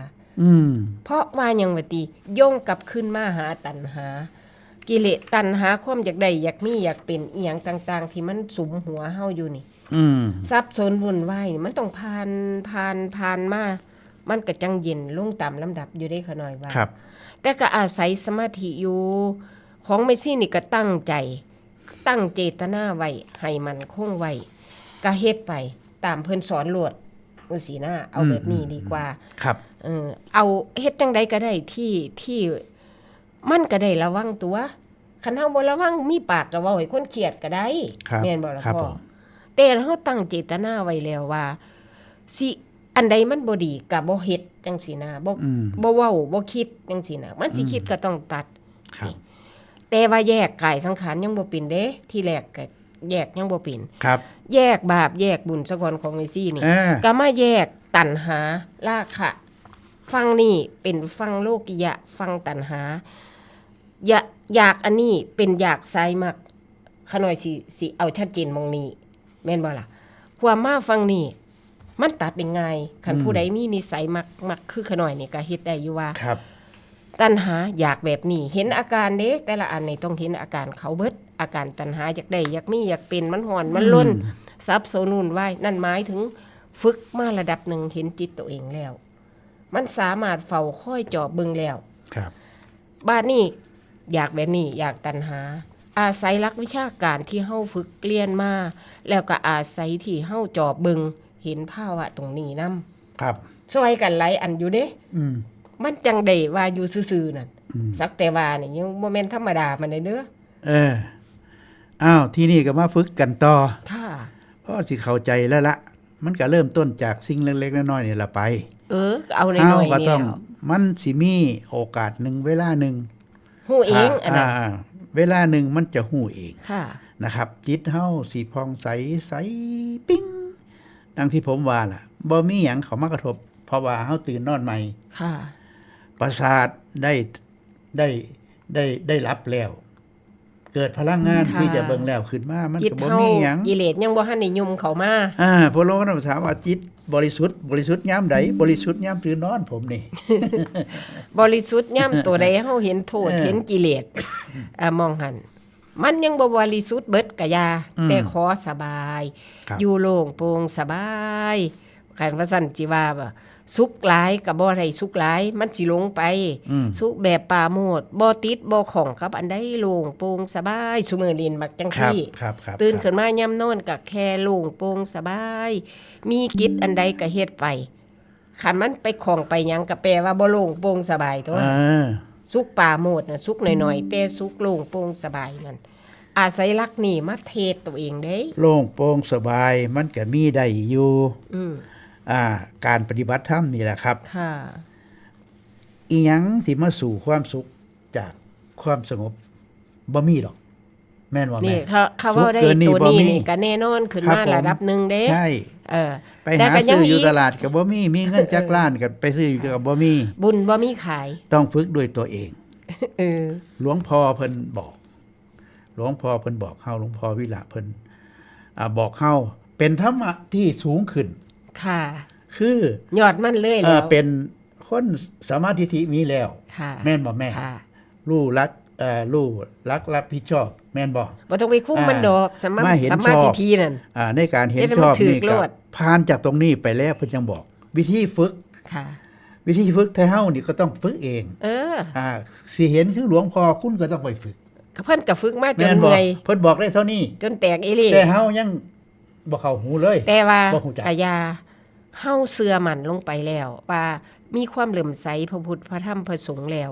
มีความเหลื่อมใสว่าฝึกแนวทางดับทุกข์ครูบาอาจารย์เพิ่นเว้านี่แม่นคือพระพุทธเจ้าสอนเป๊ะเลย แต่เฮาเอาหลักการมาฝึกกะยาเอาสัญญามาฝึกก็ตาม เวลาเห็นผล มันไปน้ำเพิ่นได้ก็พอใจเด้แท้เฮาเฮ็ดบ่ผิดก็เอาเด้แม่นบ่อันใดเฮาแม่นคือความเพิ่นเว้านี่ จิตของเฮาตั้งมันขึ้นศรัทธาเฮาตั้งมันขึ้น ความเพียรแก้วกล้ามีกำลังใจขึ้น เห็นทางไปเรื่อยๆก็ยังว่าแม่นอยู่ว่านี่ล่ะเป็นเรื่องที่มันบอกกันได้เว้ากันได้อยู่แต่ว่ามันไปเอาให้กันบ่ได้ ครับ ไป ต้องปฏิบัติเอง เออ ถูกแล้วล่ะครับ ที่นี่มาฝึกต่อบัดนี้เดินจงกรมอุบายฝึกสติที่ดีที่สุด ดีที่สุดจังใดเฮามาฟัง ที่ผ่านมาเวลาเฮาเดินกันในชีวิตประจำวันเฮาเคยสังเกตไหมว่าเฮาเดินอย่างไร ส่วนใหญ่มักบ่เคยสังเกต สติสัมปชัญญะก็ไม่มีโอกาสได้เกิด ด้วยเหตุนี้พระพุทธเจ้าจึงสร้างอุบายให้เฮาใช้การเดินให้เป็นประโยชน์ต่อการสร้างสติสัมปชัญญะด้วยการให้เฮามาหัดเดินใหม่ให้เดินไปด้วยสังเกตไปด้วยในสี่อิริยาบถยืนเดินนั่งนอนนั่นอิริยาบถเดินจะช่วยเพิ่มพูนสติสัมปชัญญะได้ดีที่สุดเพราะมีการให้สังเกตได้หลายอาการแต่การก้าวเท้าครั้งเดียวหากใส่ใจและขยันสังเกตจะเห็นว่ามีโอกาสใช้สติสัมปชัญญะเกิดขึ้นได้มากหลายครั้งวิธีฝึกเดินจงกรมเพิ่นถนัดเด้พระองค์นี้เพิ่นถนัดเดินจงกรมขนาดเพราะว่าสอนแต่เดินอย่างเดียว ค่ะ ครับ เพิ่นได้ยอดอันนี้หลา ลู ย กศิษย์ลูกหาหลายครับได้ย้อนอันนี้หลาย เพิ่นก็เอาตัวนี้มาเว้า เพิ่นบอ คั กว่าวิธีของเพิ่นเด้อบ่ต้องไปคิดอีหยังหลาย วิธีฝึกเดินจงกรมการเดินจงกรมให้ได้ผลไวต้องใส่ใจและเดินให้ถูกวิธีเริ่มต้นด้วยการยืนท่าตรงแบบสบาย มือจับไว้ข้างหน้าก็ได้ข้างหลังก็ได้ปล่อยมือก็ได้กอดอกบ้างก็ได้ให้ลองสับเปลี่ยนดูว่าท่าไหนสบายที่สุดแล้วเลือกเอาท่านั้นท่าสบายที่สุดนั่นสำรวมสายตาด้วยการมองไปข้างหน้าไม่สูงไม่ต่ำเกินไปและว่างเฉยๆบ่ใส่ใจต่อสิ่งรอบข้างแต่ก็บ่ถึงกับต้องหลับตาเดินเท้าทั้งสองข้างให้ยืนเท้าห่างกันประมาณ1 คืบบ่ก้าวใหญ่ได้แม่ ค่ะ และเริ่มต้นสังเกตน้ำหนักเท้าทั้งสองข้างว่านักเท่ากันหรือเปล่าสังเกตแล้วก็จะดูด้วยใจของเฮ้าเองว่านักทอกันหรือนักบ่ทอกันสังเกตได้นี่ก็ได้ ค่ะ เท้าซ้าย คิด นั ละ ก เอียด มากกว่าเท้าขวานักมากกว่าจากนั้นก็ให้ปรับน้ำหนักให้เท่ากันพอดีสังเกตดูให้ชัดเจนจากนั้นให้ทดลองย้ายน้ำหนักไปที่เท้าข้างใดข้างหนึ่งเช่นย้ายน้ำหนักไปที่เท้าซ้ายสังเกตเห็นกายเคลื่อนไปทางซ้ายย้ายน้ำหนักไปเท้าขวาสังเกตเห็นกายเคลื่อนไหวไปทางขวาสังเกตกายเคลื่อนไหวให้ชำนาญก่อนเวลาเคลื่อนกายให้สังเกตน้ำหนักที่เพิ่มขึ้นบริเวณฝ่าเท้าถ้าเคลื่อนกายไปทางซ้ายให้สังเกตตรงบริเวณเท้าซ้ายไว้พ่อกายเคลื่อนไหวพ่อกายเคลื่อนเฮาจะเห็นเท้าซ้ายน้ำหนักเพิ่มขึ้นทีละหน่อยละหน่อยพยายามเคลื่อนกายช้าๆจะมองเห็นชัดเจนเวลาเคลื่อนกายไปทางขวาให้สังเกตบริเวณฝ่าเท้าขวาไว้จะเกิดความรู้สึกว่าเท้าขวานักเพิ่มขึ้นต่อจากนั้นให้พยายามสังเกตให้เห็นความรู้สึกทั้งสองประการให้ได้เวลาเคลื่อนไหวไปทางซ้ายให้สังเกตบริเวณฝ่าเท้าข้างซ้ายสังเกตให้เห็นกายเคลื่อนและสังเกตให้เห็นเท้าซ้ายนักเพิ่มขึ้นกายเคลื่อนไปนิดนึงเท้าซ้ายก็นักเพิ่มขึ้นนิดนึงกายเคลื่อนไปอีก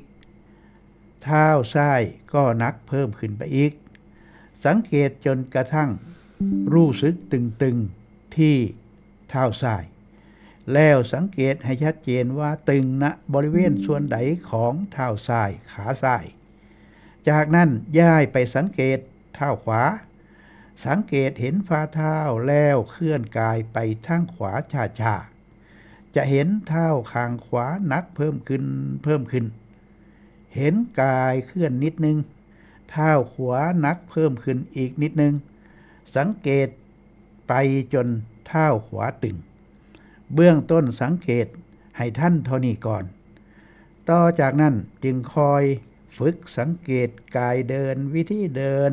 มีเคล็ดลับดังนี้สังเกตก่อนที่จะก้าวเท้าข้างใดข้างหนึ่งเช่นจะก้าวเท้าซ้ายก่อนก้าวเท้าก็เอาใจไปสังเกตเท้าซ้ายเอาไว้ก่อนสังเกตแล้วจะเห็นเท้าซ้ายมีความรู้สึกย่อนหรือเบาสังเกตอาการย่อนเบาแล้วจึงก้าวเท้า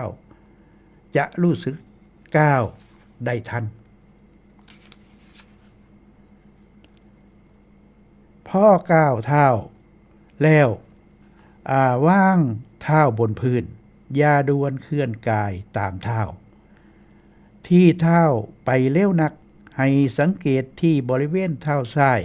ที่ก้าวจบใหม่ๆนั่นก่อน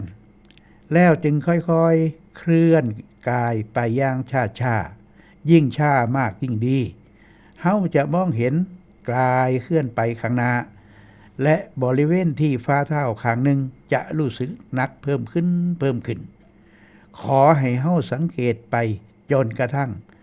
เท้าข้างหน้าที่บริเวณขามีอาการตึง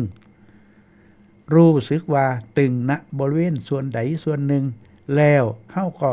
ย้ายไปสังเกตเท้าขวาและแล้วอยู่ข้างหลังก้าวเท้าใหม่สังเกตก่อนก้าวเฮาจะเห็นเท้าที่สังเกตนั้นมีความรู้สึกหย่อนเบาอันนี้ล่ะแม่ ค่ะ พร้อมไปฝึก น้ำทัน เจ้าฝึกได้นอนอันนี้มันก็ดี แต่สำหรับใหม่จริงๆได้ แต่ นี่ ว่าอย่าว่าแต่ก่อนบ่เชื่อว่าเดินจงกรมสิสงบ แม่น อ่า สงบ ผมบ่เชื่อเลย อืม บัดเข้าไปฝึกกับอาจารย์แล้วนี่บ่อยากเฮ็ดอย่างอื่น เพราะนั่งมันรู้สึกมันหนักกว่า ค่ะ นักนั่งหนักกว่า อ่า แต่เดินนี่มันเป็นการผ่อนคลายไปด้วย ใช่ นะครับ ก็ได้ฝึกสติอยู่ในคอร์สตัวนี้ ต้องผ่านตัวนี้นั่นแหละดีที่สุดแล้ว แต่ว่าพ่อจิตเฮาสงบนั่นนี่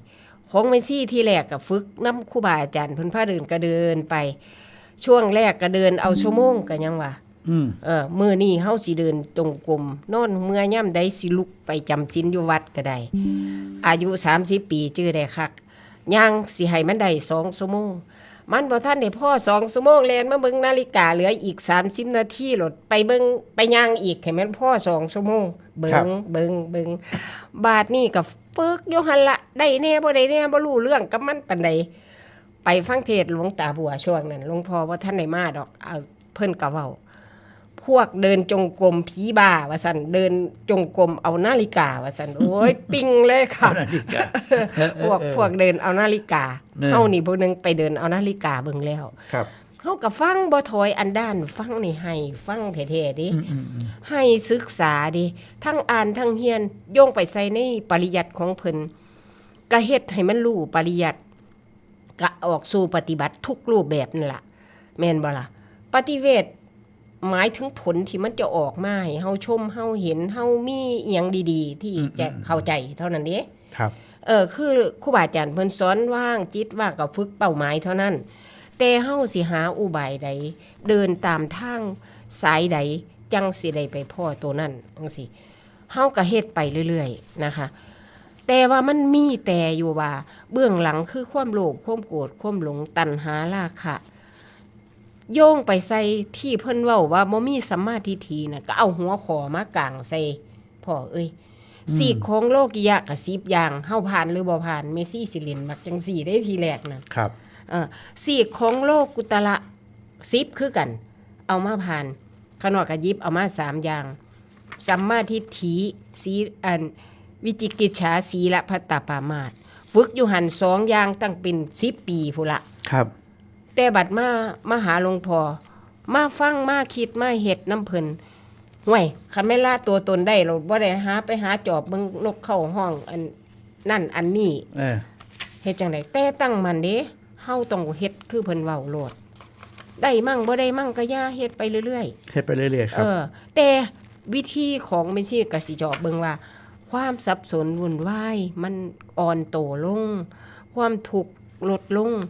อาการที่มันเป็นจังครูบาอาจารย์เพิ่นพาเว้าพาสอนน่ะมันก็เข้ามานํเพิ่นแม่นเป๊ะเบิดเด้บาดนี้ตามสายของเพิ่นเว้าให้ฟังนั่นแม่นบ่ล่ะ ครับ นั่นล่ะจังว่ามีกำลังใจบอกแต่หมู่ว่าเฮ็ดไปเลยระวังแต่ตัวตนนี่ล่ะเฮาอยู่ใช้ชีวิตประจำวันนี่ล่ะบ่ไปอยู่หม้องอื่นดอก ครับ อีหยังเกิดขึ้นเรียนให้เกลี้ยง แม่นว่าล่ะเราเว้าแล้วเว้าอีก เขาด่าหัวบ่มีเวลาเขียดข่อยคิดข่อยภาวนาของข่อยนี่ ครับ เอาจนปานพุ่นล่ะไผวางได้ก็ว่าไป เพิ่นบอกว่าเรื่องสำคัญของการปฏิบัติธรรมก็คือเฮาต้องฝึกสังเกตให้มาก จอบเบิ่งนี่ จะ บ่ เบิ่ง ปะ สังเกตให้มาก ค่ะ จะทำอะไรจะคิดอะไร ก็ให้สังเกตตลอด เพื่อฝึกสติสัมปชัญญะให้คล่องแคล่วว่องไวสามารถนำไปดูใจของเฮาได้ทันท่วงที ค่ะ นี่คือของสำคัญ นั่นก็คือฝึกสังเกต แน่นอน ครับ ถ้าเฮาบ่สังเกตเฮาบ่เห็นจิตได้มัน บ่ เป็น เห็น นาม บ่เห็น ด้ บ่ พ่อ เห็นบ่เห็น สตินี่เมซี่ได้มันปิงสุดหนึ่งฟังเทศน์หลวงปู่ชา ลูกศิษย์เพิ่นฝึกสติดีไปบิณฑบาตเพิ่นกับตามวินัยเลยบ่เหลียวเบิ่งหยังเหลียวแต่หนทางห้วยย่างสัตว์ไปคอกเขาคอกงัวเขาหุ่น เพิ่นก็หลวงปู่ก็เทศน์ให้เมซี่ก็ได้ปัญญาย้อนอันมันบ่แม่นเท่านั้นนี่มันกระจายออกไปให้รู้เท่าท่านว่องไวตื่นความรู้สึกของเฮาจุดประสงค์ของเฮาเป็นจังใดเฮ็ดจังใดมันหลดอันนี้เพิ่นบ่เบิ่งเพิ่นอันรับตาย่างภาวนาย่างไรเลยเขาคอกควายเขานี้ซะ ครับ อันกะว่าหนทางไปครอบมันสำรวมแห้งอันนี้ซะ แม่นบ่ล่ะ นั่นล่ะซ้ำนั่นเฮากับการฟังการอีหยังนี่เอามาประกอบสิได้กับหยังกะยามันต้องจิตเฮาสงบแล้วต้องอาศัยโยนิโสมนสิการนี่ได้พอ ครับ ต้องคิดหาสิ่งปรากฏต้องอันนี้อาศัยคงคิดอยู่ได้เขาหน่อยว่า บัดผลสุดท้ายของจริงน่ะมันบ่ได้คิดมันมาเอง อ้าวก็ฮอดเวลาที่จะต้องได้โทรศัพท์หากันแล้วได้บัดนี้ ค่ะ เนาะ ก็ขอกราบนิมนต์ ช่ว คุ ง ณครูบาอาจารย์แน่ เวลา ด้อค่ะ ที่เฮาจะได้ให้คุณครูบาอาจารย์ หรือว่าท่านผู้ฟังทั้งหลาย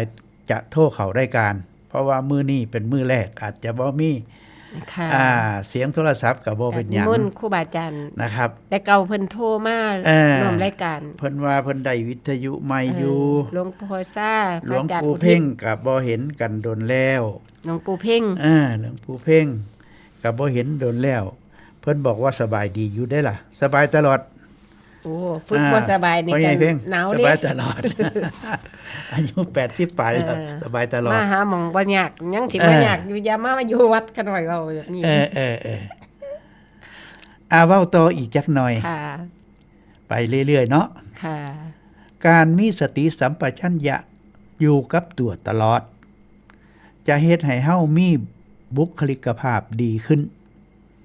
แลดูสุขุมเรียบร้อยทำอะไรก็มีประสิทธิภาพ ไม่หลงไม่เลิ่มไม่เผลอเล้อหรือทำข่าวของเสียหายสิบอกให้ฟังบัด ลุกลี้ลุกล้นเป็นที่หนึ่งหนีจากวัดไปแล้ว หนีจากวัดไปเพิ่นสบายเด้ บ่ไปน้ำกางเกงยีนอยู่บ่หรือจังได๋ ฮะ ไปน้ำกางเกงยีนอยู่ บ่ได้ไป บ่ ลุกลี้ลุกล้นน่ะเว้าพื้นใจ ค่ะค่ะ มันลุกลี้ลุกล้นผิดกว่าเก่าหลายอยู่ข่อยจังว่าข่อยมาทางผิดข่อยจังว่าบอกเจ้าว่าไปปฏิบัติ ไปเว้าวิทยุต่อแต่เฮา2คนผมหลงไปแล้วโดนเติบผมกลับคืนขอกลับคืนมาใหม่ นี่ก็ถือว่าเป็นบุญแล้ว ครับ ที่ยังหูโตแสดงว่าเป็นผู้ภาวนาอยู่คำว่าซั่นบ่ฮู้เด้อ บ่พื้นคิดใจนี่ละ บ่ฮู้ว่าเจ้าของหลงเด้ มันลุกลี้ลุกล้น ค่ะ มาฮอดบ้านแล้วนั่งก็บ่ได้จับนู่นจับนี่สิไปเอาหยังบ่ได้จักเทื่อ ค่ะ เนื่องจากสัมปชัญญะขาดไปได้ผมว่า ค่ะอันนึงมันก็เสื่อมเพอร่างกาย อันนึงก็เสื่อมเพอเฮาบ่มีสติบ่ได้ฝึกแม่นบ่ล่ะ การสังเกตบ่ต้องเว้าถึง บ่สังเกตนั่นแหละ ครับ เพราะ ผม มันนี่ มันเอาประโยชน์กันตรงนี้ เห็นกันตรงนี้แหละครับ ส่วนมากมันก็สิไหลลงต่ำตัวน้ำเนาะ ค่ะแน่นอน เฮาบ่อันจิตปุถุชนจังได้เฮานี่ห้อยคันเฮาบ่เอาของให้มันก็ไป มันอยู่ซื่อบ่เป็นหยังวะ อยู่ซื่อบ่ มันมีโตหมุนอยู่ก็คือกามกิเลสตัณหาโลภโกรธหลงอยู่ตัณหาราคะของเฮานั่นมันก็หมุนอยู่ทั้งหลังพุ่นคันสิเว้าเปรียบเทียบก็ได้เฮาก็เลยอาศัยว่าฝึกเจริญสติมาตามเพิ่นสอนลวด เพิ่นบอกว่าร่างกายคือหลุมลบภัยของใจ การใส่ใจอยู่กับกิริยาอาการของกาย นอกจากจะเป็นอุบายวิธีที่ดีในการเพิ่มพูนสติสัมปชัญญะแล้วยังเป็นวิธีที่จะทำให้เฮาปลอดภัยจากความทุกข์ซึ่งเป็นพยันตรายอันดับหนึ่งของใจอีกด้วยพระพุทธเจ้าจึงตัดถึงเรื่องนี้ด้วยการหยิบยกเรื่องนกมุ่นไถตัวหนึ่งมาเป็นเครื่องมือในการสอนนิทานอันเก่านั่นแหละแม่นิทานนี่เด้ขน่อยได้น้ำนิทานเด้ได้อยู่เด้เหตุที่นกชนิดนี้มีชื่อว่านกมุ่นไถนกขี้ไถน่ะนะค่ะก็เพราะ มีปกติออกหากินตามท้องหน้าที่มีดิน ซึ่งชาวนาเรียกว่าก้อนขี้ไถและเมื่อเห็นว่าจะมีอันตรายเกิดขึ้นกับตัว เขาก็จะใช้ก้อนขี้ไถเป็นที่หลบซ่อนตัว จนอยู่รอดปลอดภัยจากอันตรายได้ทุกครั้งอยู่มาวันหนึ่งนกมุ่นไถตัวหนึ่งออกหากินเพลินไปหน่อย เดินเลื่อยออกไปจากก้อนขี้ไถของชาวนาเมื่อมีเหยี่ยวบินโฉบเข้ามาใกล้ๆหาที่หลบบ่ทันจึงถูกเหยี่ยวใช้กรงเล็บจับตัวให้ได้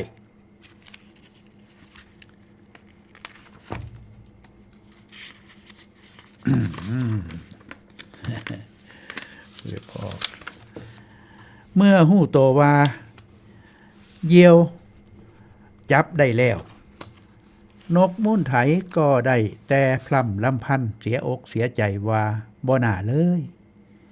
ถ้าหากินอยู่ในเขตแดนซึ่งบิดาที่บรรพบุรุษของเฮาทำกันมาเฮาคงบ่ต้องตกอยู่ใต้อันตรายอย่างนี้เหยี่ยวได้ยินดังนั้นจึงถามว่าแล้วเขตแดนแห่งบิดาของเจ้าอยู่ที่ไหนนกก็ตอบว่าอยู่ที่ก้อนขี้ไถนั่นไงด้วยความมั่นใจในความเป็นนักล่าตัวฉกาจของเหยี่ยวจึงท่าขึ้นว่าถ้าจังสั้นเฮาจะปล่อยให้เจ้าไปยังเขต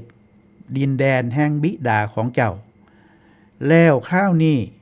เจ้าระวังตัวไว้ให้ดีเลยนะเพราะเฮาจะแสดงฝีมือจับเจ้าให้ดูใหม่อีกครั้งหนึ่งพูดจบเดียวก็ปล่อยนกไปนกมุ่นไถจึงรีบบินซ่อนลงตัวอยู่ในใต้ก้อนขี้ไถพร้อมกับร้องท่ามาจับได้เลยฉันพร้อมที่จะให้จับแล้วเหยี่ยวได้ยินดังนั้นก็รีบโฉบลงมาตามคำท่าทันทีโดยบ่ทันระวังตัวจึงชนเข่ากับก้อนขี้ไถอย่างจังจนอกแตกตายในที่สุดค่ะเมื่อตัดเราจบเรื่องนี้พระพุทธเจ้าก็ทรงแสดงธรรมต่อว่าคนเฮาก็เช่นกันหากรู้จักฝึกฝนบ่ทรงใจออกไปนอกเขตแดนแห่งบิดาทุกข์ก็จะบ่กล่ำกลายเข้ามาให้ใจของเฮาเดือดร้อนอีกเลยคำว่าเขตแดนแห่งบิดาของพระพุทธเจ้าก็คือร่างกายของเฮานั่นเองดังนั้นหากเฮาทรงใจให้โคจรอยู่ในกายในใจของเฮาตลอดเวลาโดยบ่ต้องออกไปหาสิ่งภายนอกที่ไหนทุกทางใจกะจะบ่มีวันเกิดขึ้นกับใจเฮาเลยแอนเฮาฟังนิทานเฮาปัญญาบ่หลายเป็นเนยยะที่กำลังศึกษาอยู่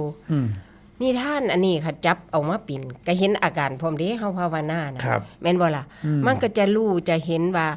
ความหมายที่แท้จริงบัดเวลาเฮาไปภาวนาอันเรื่องนี้แม่ซี่ก็เอามาใส่คือกันก็หมายถึงเฮาฝึกตัวเองบ่ออกจากเส้นธรรมบ่ออกจากก็คือใจของเฮามีที่อยู่นั่นเองพ่อมันจะมีที่อยู่ของใจของที่ของแม่ซี่ที่ชัดที่สุดก็คือเต่ากับหมาจิ้งจอกนะพ่อหมาจิ้งจอกมันก็สิจอบกินเต่าข้านออกมาแล้วก็มาจอบสิกินเต่าหดหัวเขาหดขาเขาอาการของจิตเวลาเฮาภาวนานี่เห็นพร้อมเอาไปเปรียบเทียบเบิ่งแม่นเบิดเลยเฮ็ดจังได๋ภาวนาแบบนี้เด้อขะน้อยนั่นมันเห็นอาการที่จิตเฮาบ่มีหม่องอยู่บัดนี้สับสนวุ่นวายร้อนรนหาแต่บุญก็บ่มีหม่องเก็บบุญไว้แม่นบ่ล่ะอันนี้ใจของเฮามีหม่องอยู่แม่นลูกหลานบ่เบิ่งแม่นบ่ได้เรียกร้องอันใดก็คือเฮามีที่พึ่งทางใจโยงไปใส่พระพุทธเจ้าสอนได้บาดนี้พระพุทธเจ้าสอนให้พึ่งตัวเองครับก็อันนี้เองพึ่งทั้งกายทั้งวาจาทั้งใจอันนี้ให้มันมีที่พึ่งแท้ๆนั่นคือใจของเฮามีที่อยู่นั่นเองเลยบ่ได้เรียกร้องกับไผเรื่องของคนอื่นต้องมาดูแลแต่เจ้าของไปซะก่อน เจ้าของก็บ่มีอีกบัดนี้ฝึกไปนำครูบาอาจารย์แม่นบ่เอา ครับ มันสิเอาทุกข์มาแต่ไสคันเฮาเฮ็ดได้อีหลีนั่น นั่นก็จบสรุปได้น้ำเพิ่นคือกัน ครับเอาที่นี่ก็มาพัฒนาสติไปอีกขั้นโดยการสังเกตใจ เอาให้เวลาเขายังเหลืออยู่ ค่ะ สังเกตสังเกตกายได้สติสัมปชัญญะ สังเกตใจได้ปัญญา เพิ่นบอกว่าเมื่อสังเกตกายได้บ้างแล้ว ก็ให้พัฒนาสู่การสังเกตใจและความรู้อื่นๆซึ่งเป็นการสังเกตที่ละเอียดอ่อนยิ่งขึ้นไปอีก ใจของมนุษย์มีหน้าที่รับรู้มีหน้าที่รู้สึกสิ่งที่เข้ามากระทบทางตาทางหูทางจมูกทางลิ้นทางกายและทางใจ ความรู้สึกต่างๆที่เกิดขึ้นจะพัดเปลี่ยนหมุนเวียนกันมาให้เฮาได้รับรู้กระบวนการเกิดขึ้นของความรู้สึกแต่ละครั้งนั่นมีอยู่2 ขั้นด้วยกันคือขั้นที่1เกิดขึ้นรับรู้ทางตาหูจมูกลิ้นกาย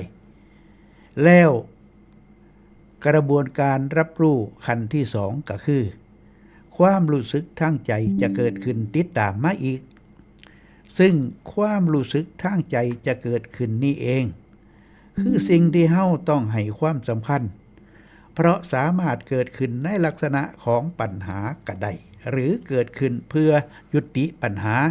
ในลักษณะของปัญญาก็ได้ตามปกติแล้วสิ่งต่างๆที่เข้ามากระทบใจของเฮานั้นย่อมมีทางดีและบ่ดี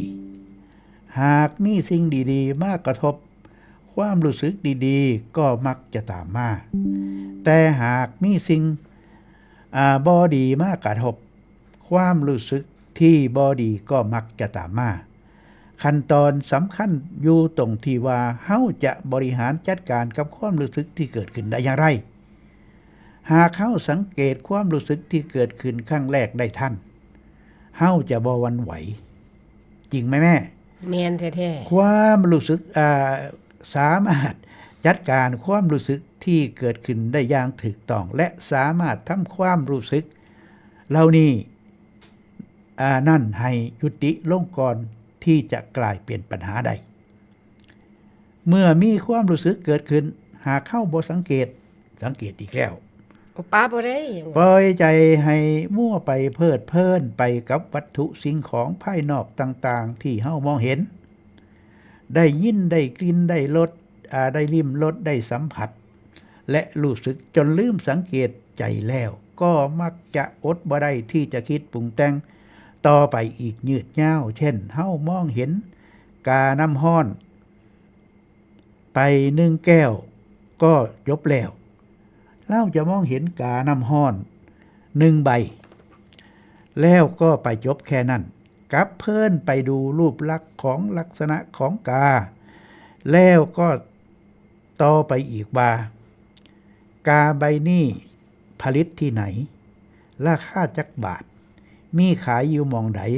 และอื่นๆอีกบ่จบบ่สิ้นจะเห็นได้ว่าแค่เห็นกาน้ำห้อนใบเดียวจิตของเฮาก็ถูกปรุงแต่งทำให้เกิดความคิดเปลี่ยนไปเปลี่ยนมาได้ตั้งบ่รู้กี่ครั้งต่อกี่ครั้งค่ะอันนี้สมมุติให้ฟังอยากได้ป่าก็ให้มองน้ำไปหาหม่องมันน้ำมีป่าแต่ถ้าอยากได้ถ้ำก็ต้องมองใจเพิ่นเว้าสัตว์ละเด้ความเห็นโยงกลับขึ้นมาก็ย้อนความคิดแม่นบ่ล่ะก้าวผิดชีวิตผิดเด้ก้าวผิดแน่หน่อยเดียวก้าวเดียวก็บ่ได้คันแม่นจังได้เฒ่าๆจังได้เฮานี่ลมเด้ก้าวผิดนั่นแม่นบ่ล่ะแต่ทางถ้ำนี่ถ้าก้าวให้มันถูกดำเนินชีวิตของเฮาให้มันถูกในการคิดบ่ก็มาจากความคิดเบิดสิเปรียบเทียบได้แม่นสิก็ได้นำนิทานอีกนั่นล่ะก็คือหนอนกับนกอินทรีพ่อความคิดเบิ่ง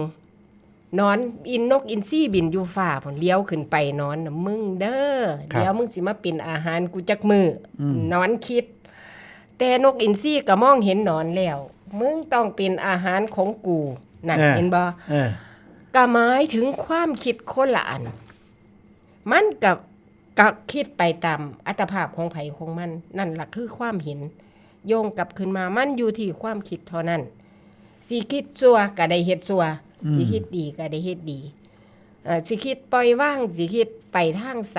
ดับทุกข์ก็ไป แล้วเจ้าสิเลือกอีหยังนี่สิจ่อใส่หม่องนี้ได้พอ ครับ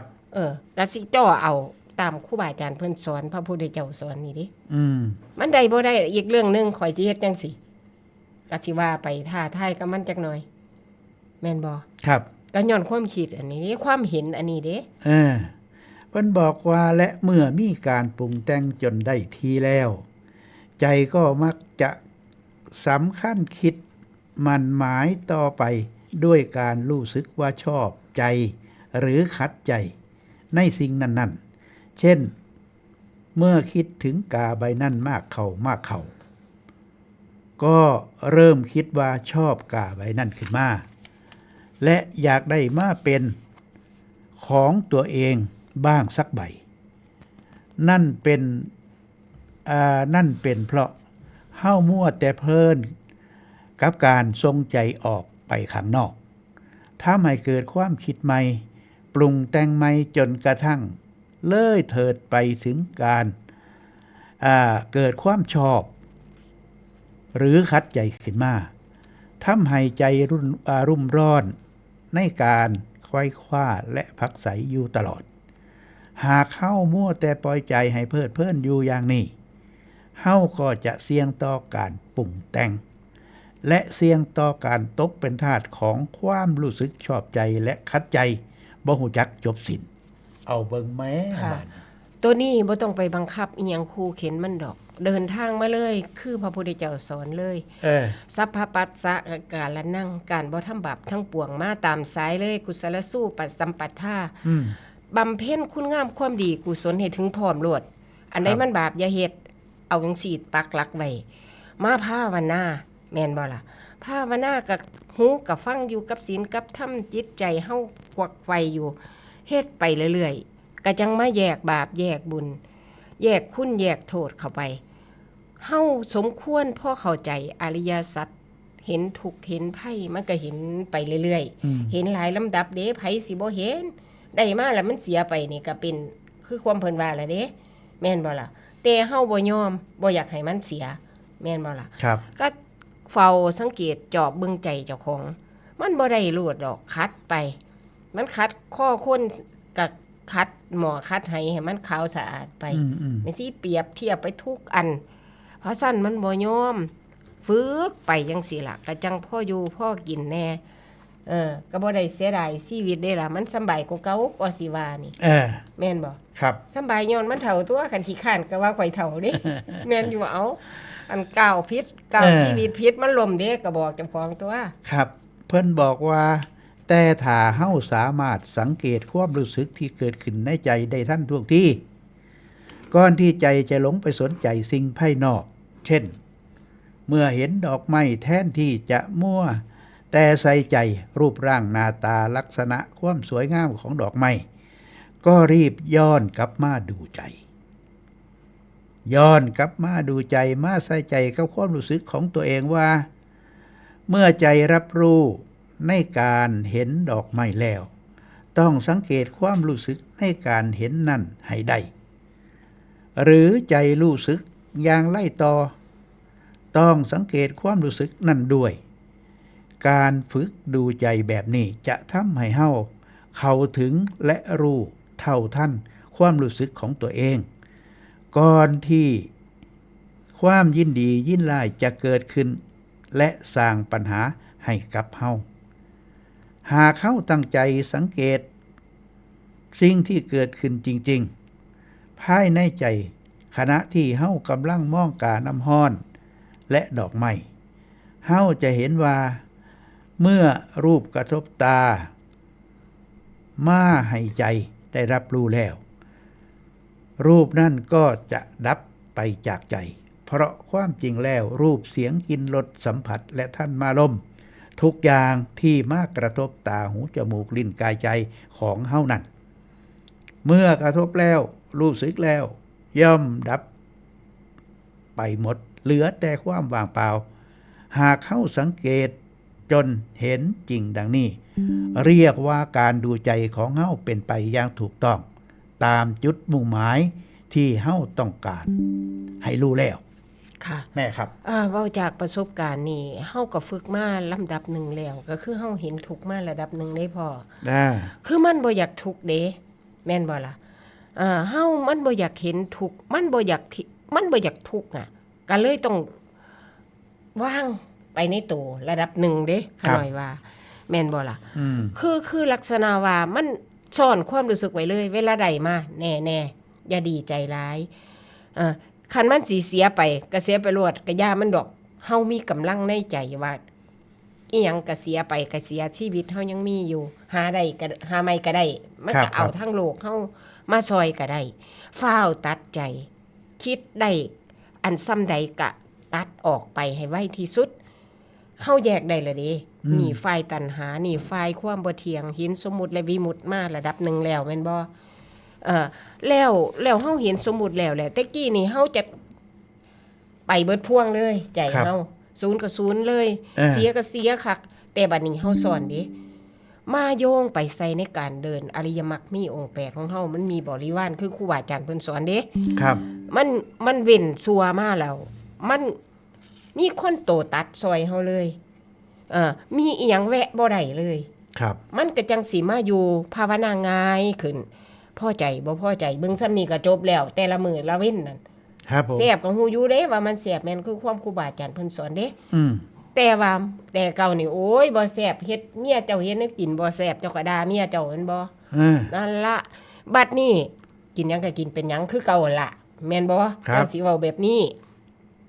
นี่เป็นเรื่องที่อานิสงส์มันเกิดเองขอให้เฮ็ดอีหลีเถอะนะบ่ได้น้อยก็ได้หลายดอกแม่นบ่ครับปัญญาก็บ่เท่ากันดอกแล้วแต่เจ้าบ่ปล่อยบ่วางเจ้าบ่ศึกษาเจ้าก็ทุกข์เองบอกเจ้าของอันนี้ครับ แม่นอยู่บ่ฝึกไผฝึกมันเว้าสู่กันฟังได้ครูบาอาจารย์เพิ่นก็สอนอยู่มันบ่ฟังก็เรื่องของมันเพิ่นบอกว่าการดูใจนั่นนอกจากจะเป็นวัคซีนป้องกันทุกทางใจแล้วยังซอยประหยัดสตังค์ในกระเป๋าด้วยเพราะดูใจท่านแล้วจะเห็นความรู้สึกอยากได้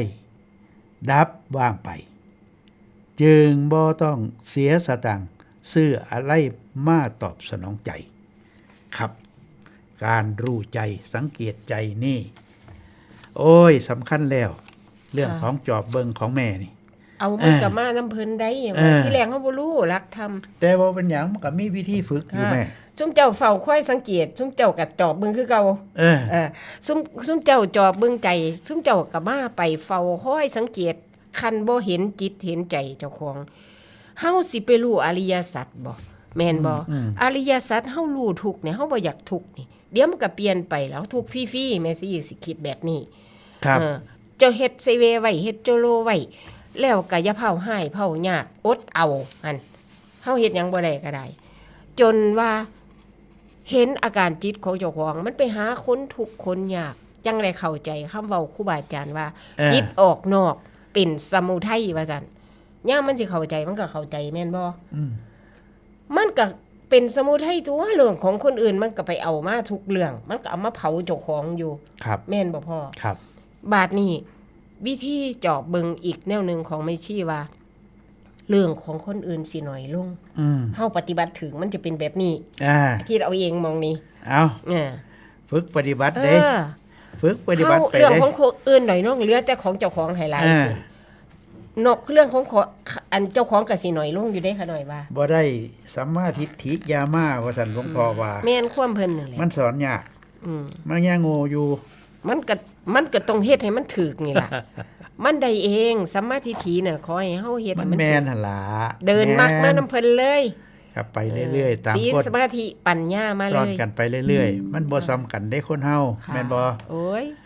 บ่ซ้ำกันแล้วอันใดก็ได้ความรู้ทางธรรมหรือการปฏิบัติธรรมก็ยังบ่เท่ากันมีสั้นมียาว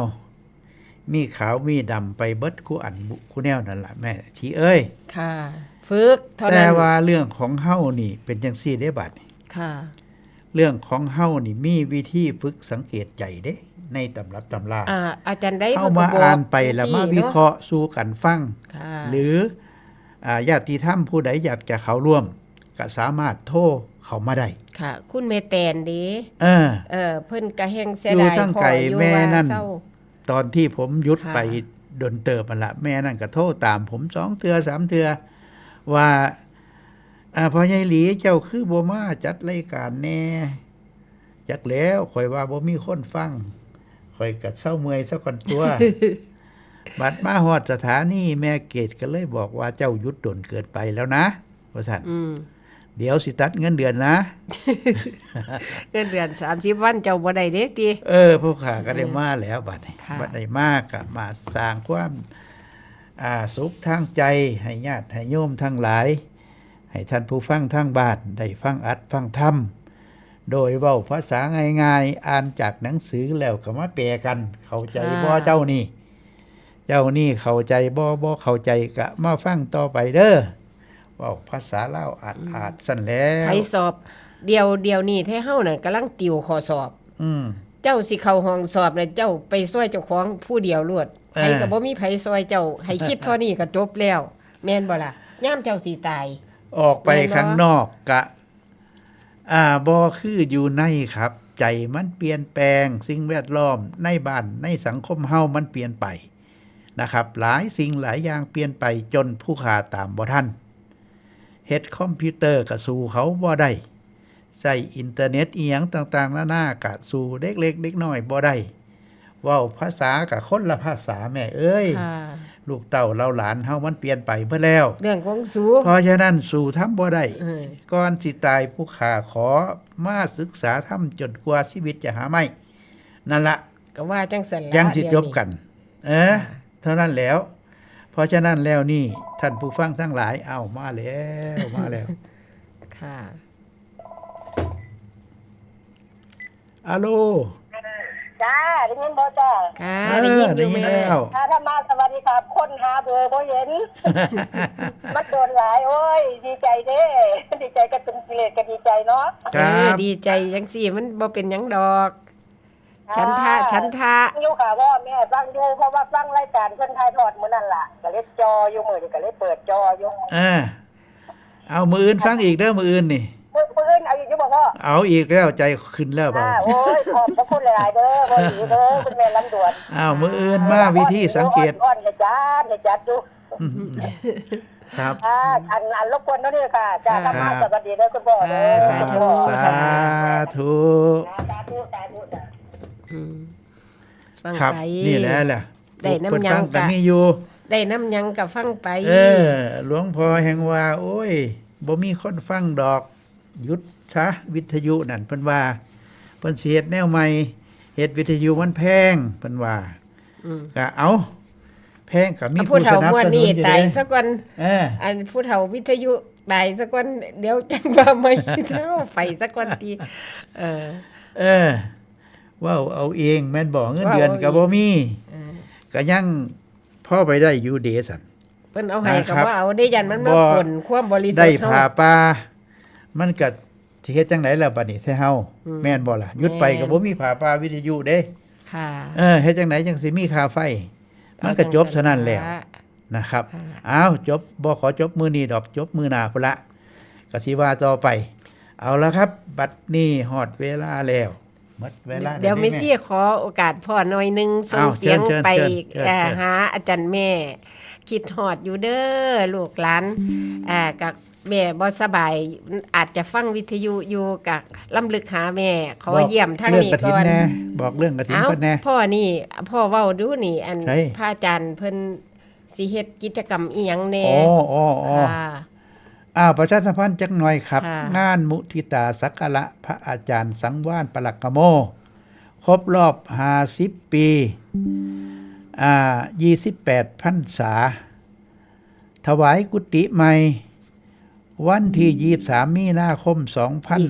2569 ณวัดป่าทรัพย์สมบูรณ์ตำบลม่วงไคอำเภอพังโคนจังหวัดสกลนคร โทรศัพท์ 086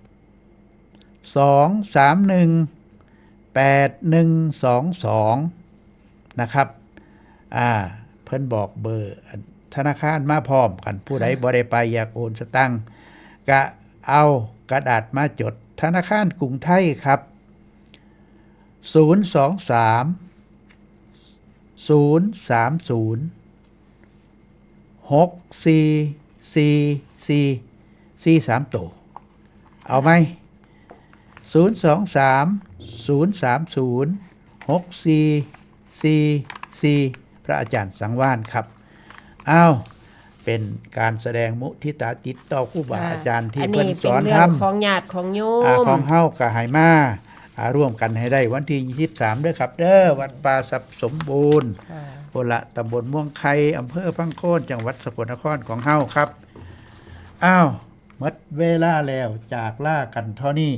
โอ้แสดงว่าขึ้นแล้วมื้ออื่นสิพามาใหม่บ่ พามาใหม่ เอาก็แจ้งญาติธรรมของเฮา มันว่างอยู่บ่สั่นมื้ออื่น